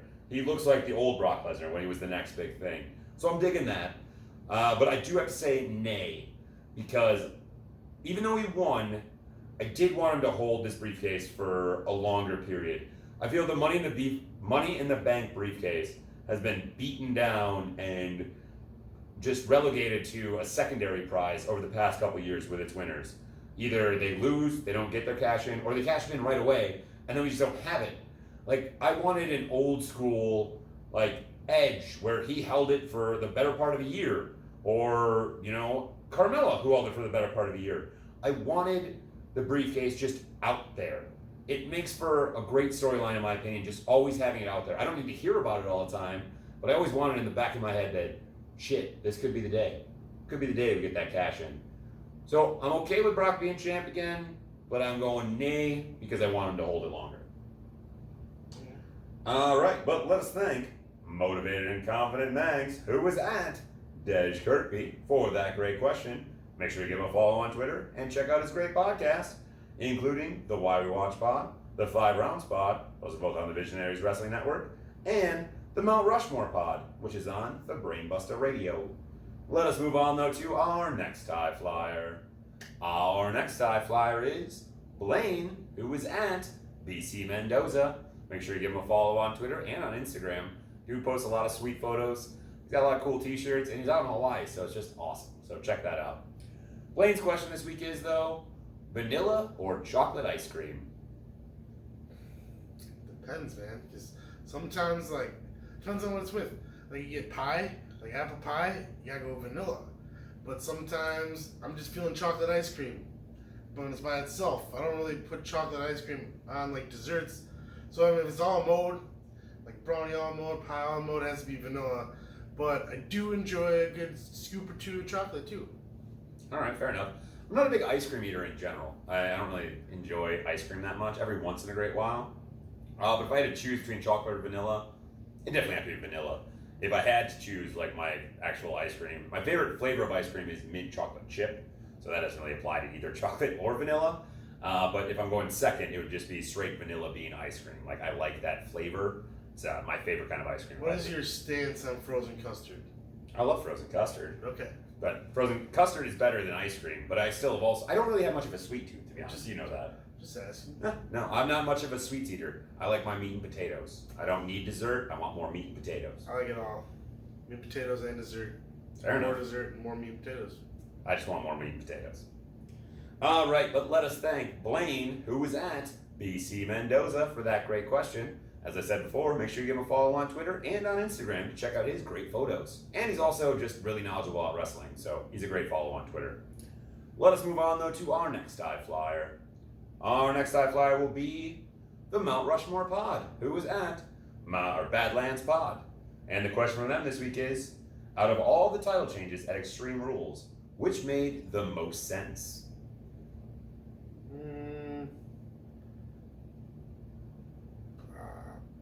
probably AJ Styles being Ricochet. Oh, all right. Just Why? because of the way they're building up the club, and I think that this is like a slow build for AJ to get back into the Universal title picture. Right now, he's just gonna kind of rule the mid card for a minute, but yeah, I like what they're doing with the club. All right. And I like the potential of having another AJ Styles Ricochet match because that match was really good. This time, maybe with the club banned from ringside. That was a really Like the new podcast that debuts on Friday only on the Visionaries Wrestling Network. Oh, look at that shameless plug. Yes, that is a good answer. And I do love what they're doing with the club. But if I had to say which one made the most sense, I think it has to be the SmackDown Tag Team Championships. No offense to Daniel Bryan and Rowan, but they were kind of a thrown together tag team. And to reinvigorate the tag team division, which I don't know if they actually even give a damn about or are going to try, I think it's better to have the New Day as your focal point right now. People love the New Day. People love that Kofi's WWE champion, and now the New Day are tag team champions. They've got all the gold, baby! Except for the IC title, the US title, the Raw Tag Team Championship. 24/7. Universal. Both all women, the women's, yeah. All the women's. And there's a whole bunch they don't have, but that's neither here nor there. NXT, UK. Neither here nor there, though. But yeah, I think that them taking the tag team titles is a step in the right direction of hopefully reinvigorating the SmackDown tag team division, which for a while was some of the best TV that was WWE. Mm-hmm. That SmackDown tag team division was the shit. We had the Usos, we had the New Day, the Bar. I mean, those matches. We had the Bludgeon Brothers. I mean, there was some fire matches back in the day. Mm-hmm. So hopefully this is the first step to getting back to that. So I'm going to take the New Day winning the tag team championships. All right, but let us thank the Mount Rushmore Pod, who was at Badlands Pod. Make sure you give them a follow on Twitter and check out their wonderful podcast, only on the Brainbuster Radio. Let us move on, though, to our next high flyer. Our next high flyer will be the Pro Wrestling Fanatic, who is at 5-Star Match. Make sure you give them a follow on Twitter and check out their wonderful podcast. Question from Pro Wrestling Fanatic is, what stage designs would you have for Raw and SmackDown to help them stand out? I don't know about specific stage designs, but I think that they should use separate sets like they did back in the day, especially since now they're going to be on separate networks and they have two guys that are under Vince McMahon, respectively, for each show. I think that it could be more of competition. So you definitely want to make them stand out. I don't know exactly the specifics, but I do definitely think that they definitely have to have different sets. So I think set design is one of the most important things that is often overlooked in professional wrestling. As I talked about earlier with the AEW Fight for the Fallen show, I loved how different it looked with the weird bowl setting and how the stage was right there next to the ring. And I don't know, it was just different. I like different, I guess, for stage setups. But for like set designs that they should go back to, what I think they should go back to for SmackDown is definitely the Fist. Like, the Fist is one of the most iconic set designs ever. And just think of them coming back to Fox for the first time, and they open up, and it's the Fist again, and pyro goes off all around it, and we get that wonderful circle opening for where everyone comes out. I think that was one of the best set designs they ever had. And it was so ludicrous that it worked.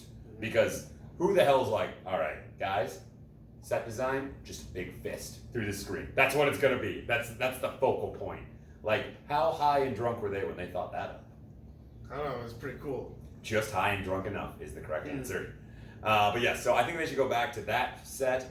And for Raw, really what I think that Raw should do, and I know this is kind of weird, I think Raw should go with the stripped down aesthetic. I want Raw to go back to like the old school Raw, where it's a Titantron and just a blank just stage. Like, just really stripped back. Metal stage, metal ramp, just the big Raw logo up there. They still play their Titantrons and everything. I don't want any of these LED boards. I want it stripped back to old, like, Raw's War. What about when it was the McMahon-Helmsley regime and they had the 2 on the side of the Titantron? Those are also kind of cool. I could be talked into having those as well. But I don't want them to go back to the metal, like, set design of Raw. Like, that is the Raw, like... And plus with the name Raw, the set should be raw, if you will. Like, I don't think it should be as put together as it is. It should be more of a raw aesthetic, if you will. All right. But let us thank the... Oh, geez. I lost him on the page. Let us thank the Pro Wrestling Fanatic, who was at 5-Star Match, for that great question. Once again, give them a follow on Twitter and listen to their great podcast. Let us move on to our next high flyer. Our next high flyer will be Mike, who is at Real Wintry. And Mike's question is, if WWE made an actual Hall of Fame, where would be the choice to put it? I mean, I get, like, they did talk about this a couple years ago when they're talking about putting it in Orlando because that's where the Performance Center is. So, I mean, that makes a lot of sense. The other place that would make sense would be Stamford, Connecticut, because that's where the headquarters is. Or Hartford. That's Stamford. I know, but Hartford's another place that's... Oh, well, it's in Connecticut, yeah. No, so Mike went on to say, I figure either Orlando or Hartford, or is there another choice I'm missing? Which I do think you are. I think that a great place, New York, obviously you can put one out there in New York, but I think actually the best place to put a Pro Wrestling Hall of Fame would be in some place like Texas, actually. And hear me out on this. It is because of Texas's closeness to the Lucha Libre wrestling. Like, they have a connection. There is a lot of Lucha Libre wrestling that happens in Texas. And then you go down to Mexico where, like, wrestling is a different thing in Mexico and everything like that. They're held in reverence. And you can do a lot of cool things with that, bring them up to this Hall of Fame. So I would go with somewhere in Texas, probably like Dallas, just for fun. And then we do have a follow-up part to this question. Also, how much would the max you would pay to go to it be?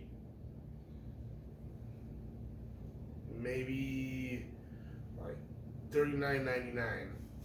Not $9.99 like the network? No. So to answer this question, it would depend on what it was.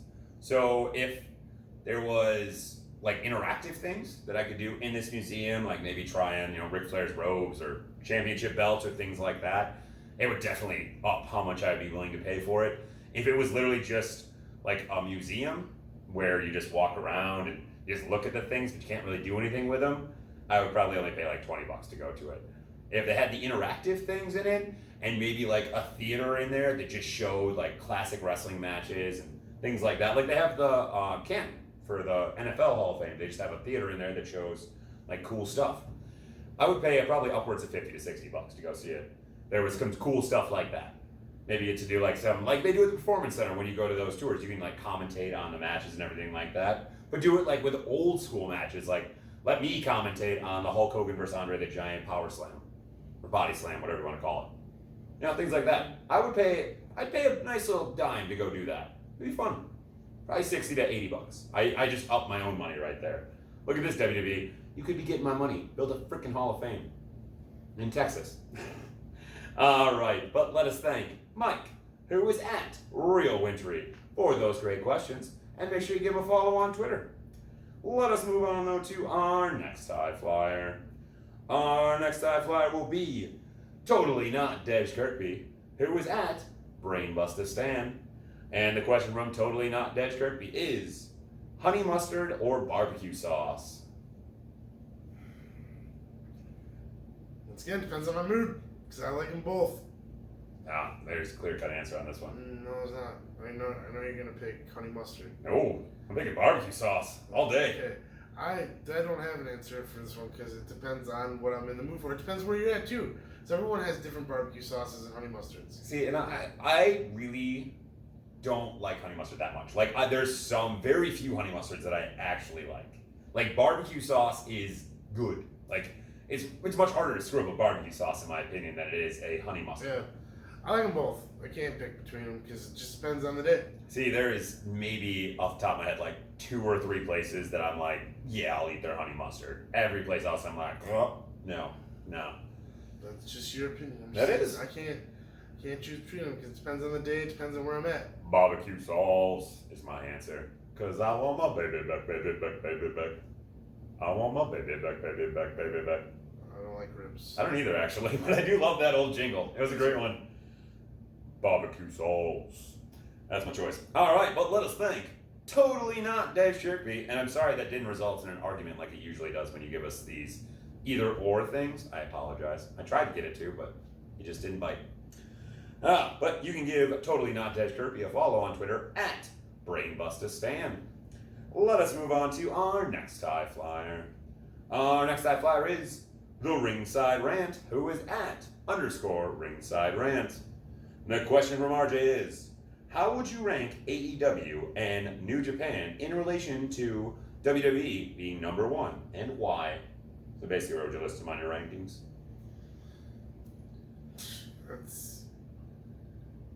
I don't know. I guess right now, if you go by like how people are perceiving everything, I think you'd have to put AEW at number 2 just because of the buzz the attention that they're getting. But realistically, it would probably be New Japan as number 2. But I mean, I don't know. I think everybody's just buzzing about AEW right now, and so I think it's really a toss-up. AEW's only had 3 shows too, so it's really hard to put them at number 2. But for if we're talking about competition, right now they're the biggest threat to the WWE. So maybe that puts them at number 2. This is a tough question to actually answer. It is, because AEW is more of a hypothetical threat right now. Like, I mean, they do have a lot of buzz and everything like that, and they've now put on 3 shows. But as we said, they've only put on 3 shows. They don't have a TV deal yet or anything. It's a hypothetical threat right now. They have a TV deal, it just hasn't started. Yeah, it hasn't started. I mean, they have the TV deal, but it hasn't started. So, where would I put them?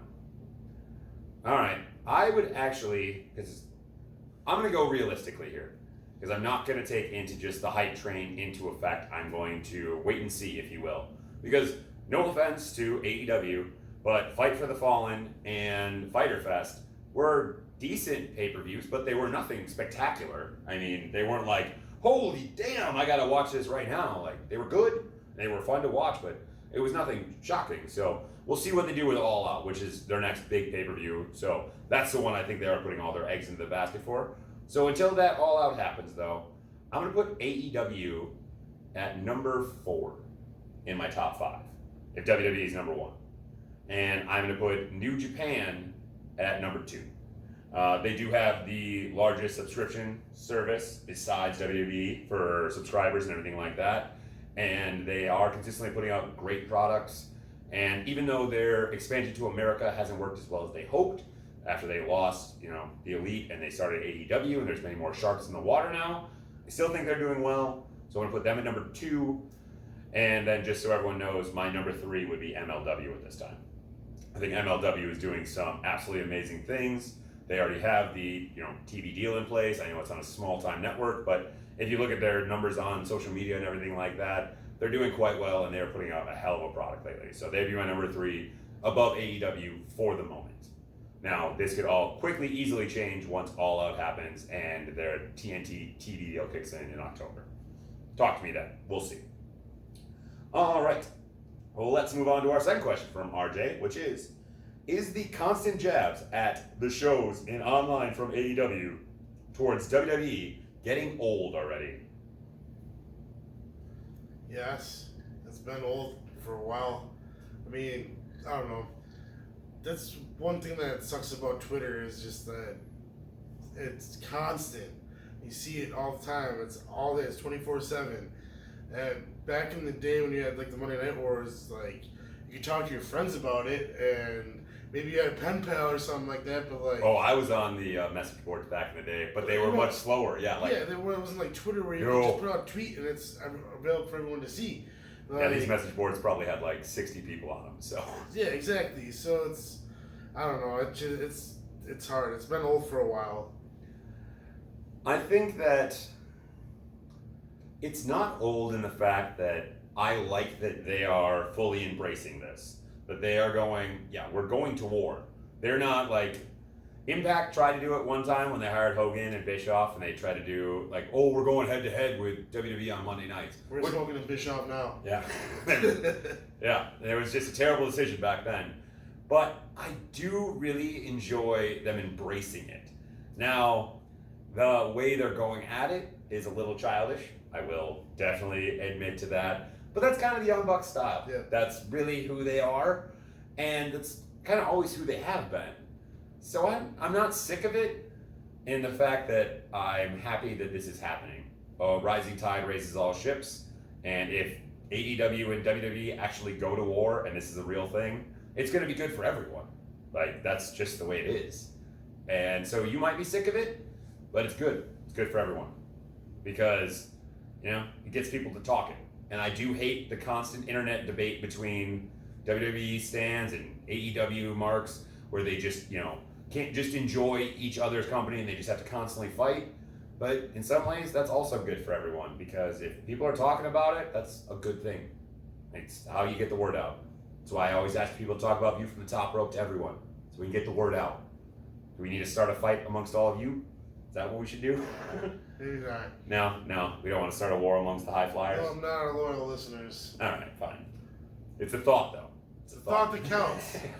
All right, on that note, let us thank RJ, let us thank Ringside Rant, who is at _Ringside Rant. Make sure you follow him on Twitter so you can get all the links to his great podcast, interviews, thoughts, everything like that. RJ does himself a damn good podcast, so check that out. Let us move on to our next high flyer. Our next high flyer is the Good Cop, Bad Cop Wrestling Podcast, who is at Good Bad Wrestle. And the first question from Good Cop, Bad Cop is, it will be a worst cop moment on episode 49 of Good Cop, Bad Cop. Great plug right there, proud of you. The question is though, but what is the most annoying spoiler you have had ruined your viewing pleasure? When Kenny Omega won the IWGP Heavyweight Championship, I turned off my notifications, but yet still Google. Oh, I thought I ruined it for you. I thought it was me. No, I was really worried right there. I was like, shit. Google ruined it for me. I turned off all my notifications for that kind of stuff, but still I got a notification from Google, and I was upset. I remember watching that live, and I was in a pretty, I had gotten up, and I'd been drinking, and it was 6 a.m, so I was like, oh man. Like, the minute you started telling that story, I really thought I texted you going, oh my God, and I ruined it for you, so... Whew, that was a scary moment for me for a second. For a spoiler that's ruined my experience of a show. I don't really mind spoilers that much. I know one. You do? Yeah. When you got back from your vacation. Oh yeah, you were a dick. No, this was an accident. It was a total accident.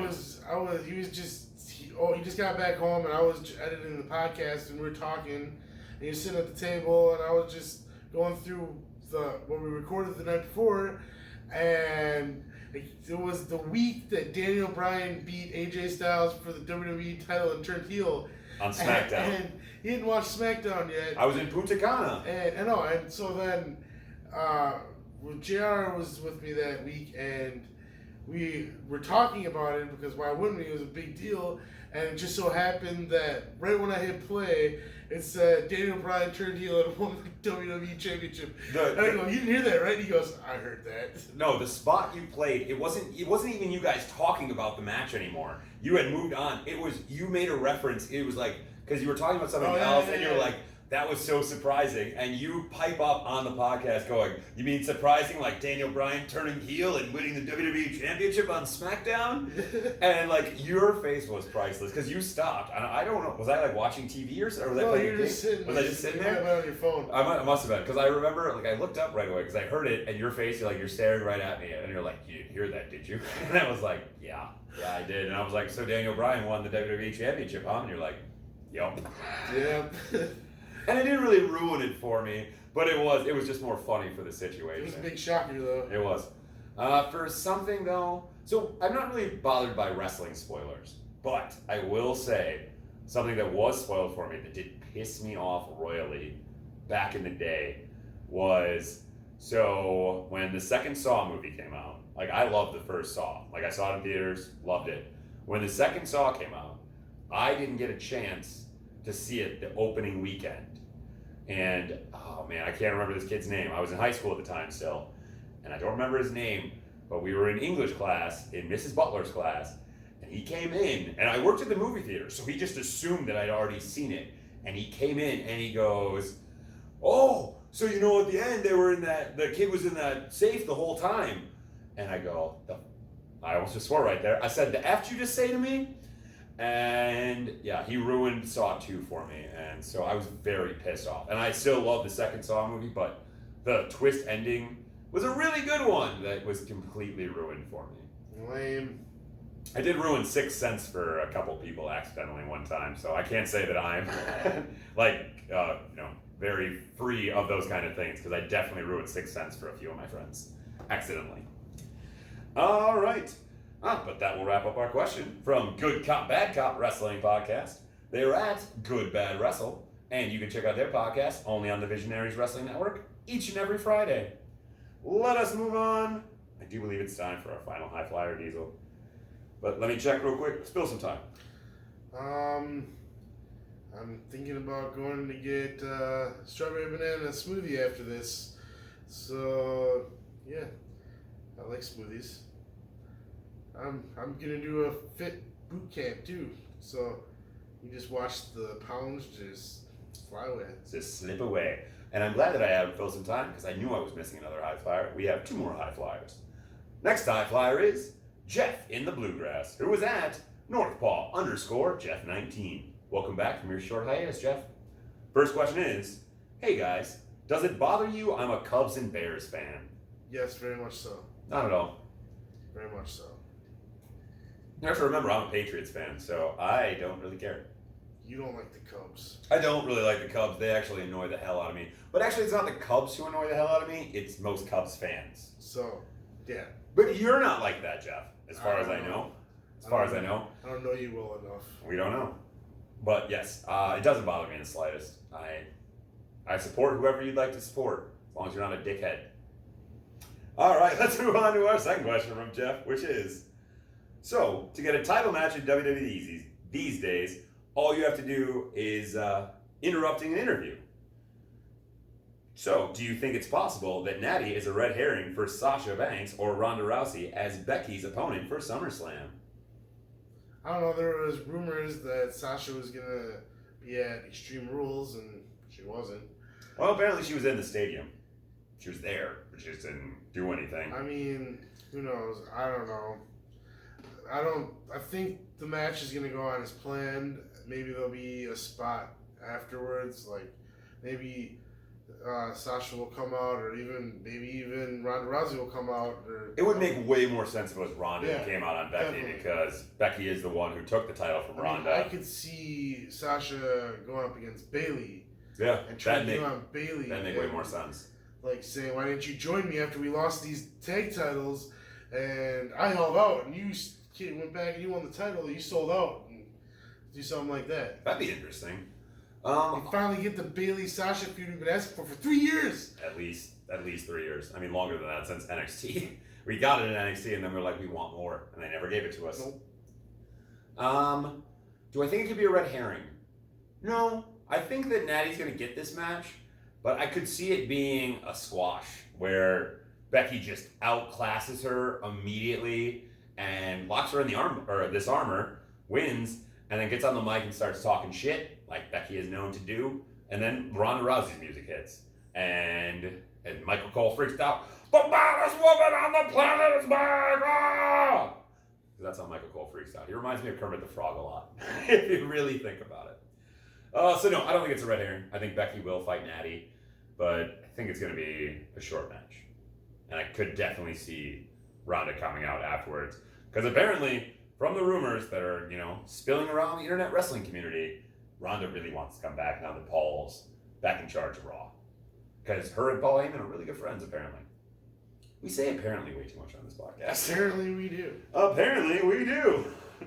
All right, now it is time for us to move on to our final high flyer. I said we had 2 high flyers. We did. That was the one one I thought you before. meant 2 more than their final high flyer. Nope. Okay, got you. All right, our final high flyer, as he has made his return and he's still in the last spot. It is the magnificent Matt Willis, who is at the Matt Attack UK. Make sure you check out all of his wonderful podcasts on the Visionaries Wrestling Network. There's too many to list. So we'll just go right into his questions. First question is, since my brother booked King of the Ring with VWN podcasters, and you were right to have me beat James as I've legit knocked him out with a DDT before, well, good job. Book a Money in the Bank ladder match with some spots highlighted between the VWN superstars. All right, so first of all, how many people are going to put in this Money in the Bank match? We should just determine that right away, and then we can go back and forth what we're going to put in. I'm going to put myself in. You're going in too, so that's 2 right there, no matter what. So how many more? 6. It's usually 7 or 8. They've gone up to 8 people in the Money in the Bank ladder match. That's why I'm asking. How many do you want to do? I don't care. You tell me. We're doing 7 then. Fine. So we got 5 more. Fine. So you can take. Who else would you like to add? Matt. I'm going to take Alex. Let's do Mr. Mags. Oh, that's a good one. I will take. We can't put Caden in here because he's the champion, so he just doesn't get to be involved in the match. I'll take next then. Let's take Graham. And since last time we took Jackson, let's take Mason this time. There we go. All right, got our hornswoggle in the match now. How many more do we have? 1. 1? Is it my last pick then? For my final pick, who haven't we represented yet?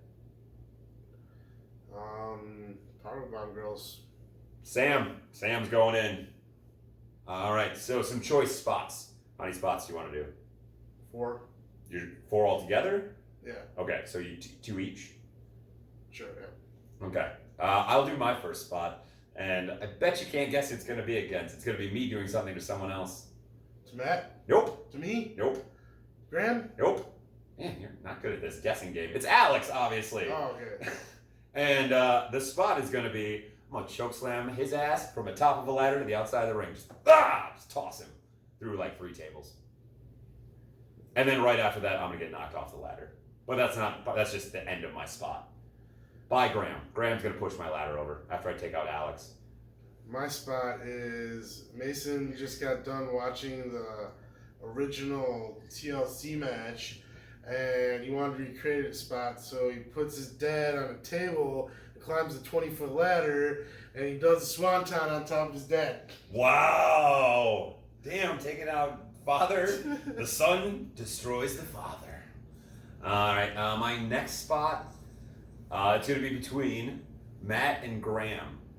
And they are going to have a barroom brawl where, if you've never seen this in deathmatch, it's where you just literally put down 2 chairs, you set them across from each other, and you just take turns punching the other one in the face until someone falls out of the chair.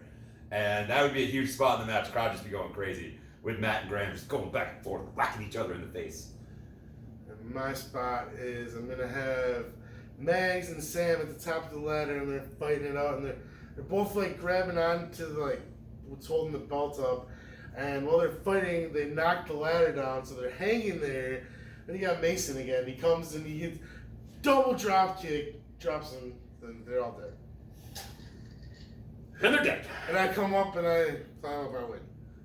Oh, all right. So Diesel wins, I guess. I win. VW Money in the Bank winner. He said it first, so I guess I can't go against it. I guess Diesel wins our VWN Money in the Bank match, but I'm the MVP. You're still the MVP, but I got the briefcase.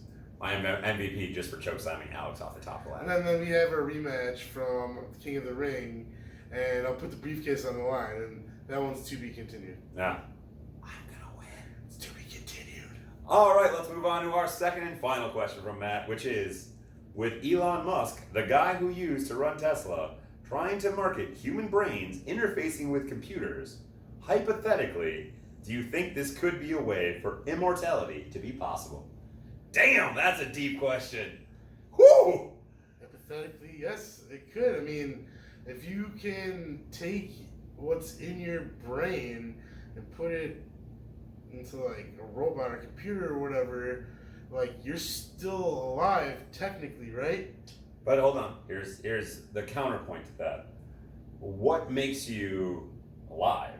Is it just your thoughts, or do you have like a soul that makes you? Because if you just put yourself into a computer, your thoughts, then those are just ones and zeros. Like that's all a computer really is that's what it all breaks down to, folks. It all breaks down to ones and zeros in the very end. And so, are you even a person then, or are you just a program? Next question. No, man, we're talking about this for a second. No, next question. This is too deep. I like it. I'm talking about this for a second. So, if I don't know. I think that, because there's that Johnny Depp movie where he downloads his brain into the computer. It was a terrible movie. Don't watch it. I think it's called like Transcendence or something god awful like that. It's a bad movie. But it does ask that question because, so with all of our intelligence and everything like that, the thing about computers is they're just cold logic. So if you put yourself into a computer, would you just be the cold logic computer, or would you still have your empathy and your thoughts to how you actually, interpret data? I think somebody was watching Black Mirror. Yeah, I do love me some Black Mirror, but I don't think it's the be all end all of immortality. No, because I don't know if computers will ever be advanced enough to actually replicate a human soul, if you will. Because as much as AI is smart and everything like that, we haven't taught an AI to feel emotions. We've made an AI into a serial killer by making it read a bunch of Reddit comments, and we've made AIs do many other cool things, but I don't think we haven't. How do you quantify an emotion? How do you quantify empathy? How do you quantify any of that? That's all a computer is. It's quantifying, figuring out a logic equation. I could probably be put into a computer. I'm pretty just nonchalant, if you will. Okay, now that we've dug deep into that one, folks, this has been our deep moment on View from the Top Rope. Let us thank the magnificent Matt Willis, who was at the Matt Attack UK for those great questions. That, though, will wrap up the Mystery Brainbuster of the week. Thank you all so very much for your great questions. I mean that legitimately each and every week. It's not a joke. I mean thank you. Please keep sending them in. Please tell your friends, tell your enemies, tell your neighbors, your coworkers. Tell them to send them in. Clearly, with that last question we just answered, we will literally talk about anything. Like, that's probably miles and miles above where our pay grade is. So, we talk about it anyways, though. We do what we can. If you'd like to send your questions in next week, though, you can hit me up on Twitter at ViewFromTopRope. You can hit up Diesel on Twitter at Diesel_VFTR. Or you can just respond to the wonderful Twitter post I put out each and every Monday. And then I put out a couple more on Tuesdays and Wednesdays. Just send your questions in. Keep yourself to 3, but no topics offline. We'll talk about anything. But let us move on to our final segment.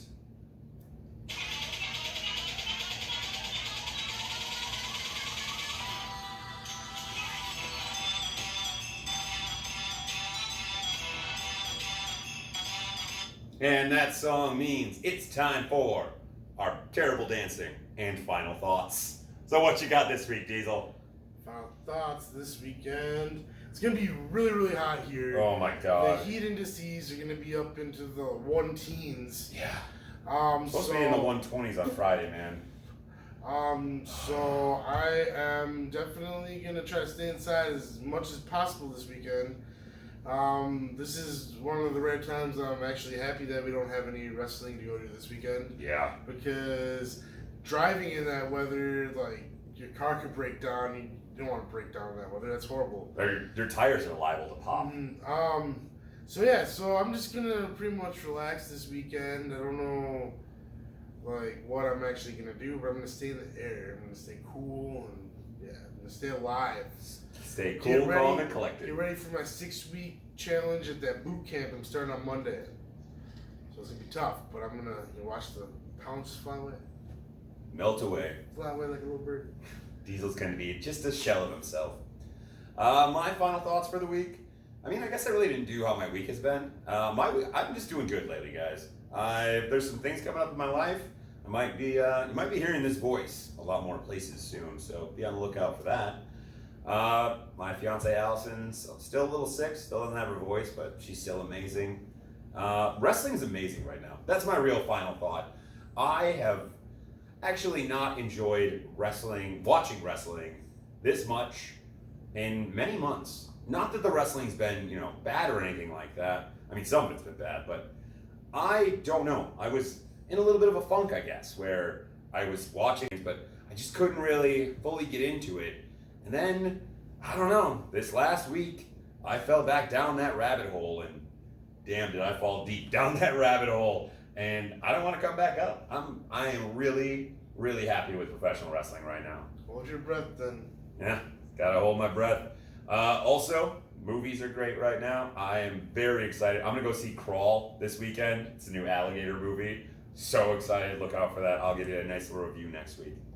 But I don't think I have anything else for final thoughts. So, Diesel, hit us up with some social media stuff so we can get on out of here. Facebook, Instagram, YouTube, View from the Top Rope. You can send us an email, which is aviewfromtoprope@gmail.com. You can follow this lad over here to my right on Twitter at @ViewFromTopRope. You can follow me on Twitter at Diesel_VFTR. You can follow Visionaries Wrestling Network on Twitter at VizWrestleNet.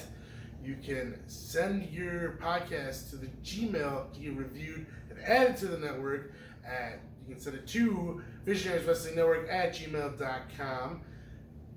You can search for Visionaries Wrestling Network on Facebook by searching Visionaries Wrestling Network, and you can listen to us on Stitcher, SoundCloud, Apple Podcasts, iHeartRadio, Google Play, Spotify, Podknife, Podable, and many more. And many, many, many more. I nailed it. You did pretty well. You were a little fast, I'm gonna be honest. You didn't do it with your normal cadence. You kind of rushing through it, felt. Well, when I do my normal cadence, I slip up. Fair enough. I tried to get through it this time without messing up, and I did it. Pretty proud of you. I'm proud of myself. Cool. All right, but that will wrap up another amazing episode of View from the Top Rope. As always, I have been Chad. He has been Diesel. We thank you so much for tuning in to our wacky brand of insanity and chaos we call a podcast. Please tune in next week. Please tell your friends, your enemies, your neighbors, your coworkers, and everyone else to tune in as well, so that we can have more listeners, we can get more questions, and we can talk about more and more wacky things. It's what you want, it's what we want, it's what the world wants. But as always, remember to climb up high and enjoy the view from the top rope.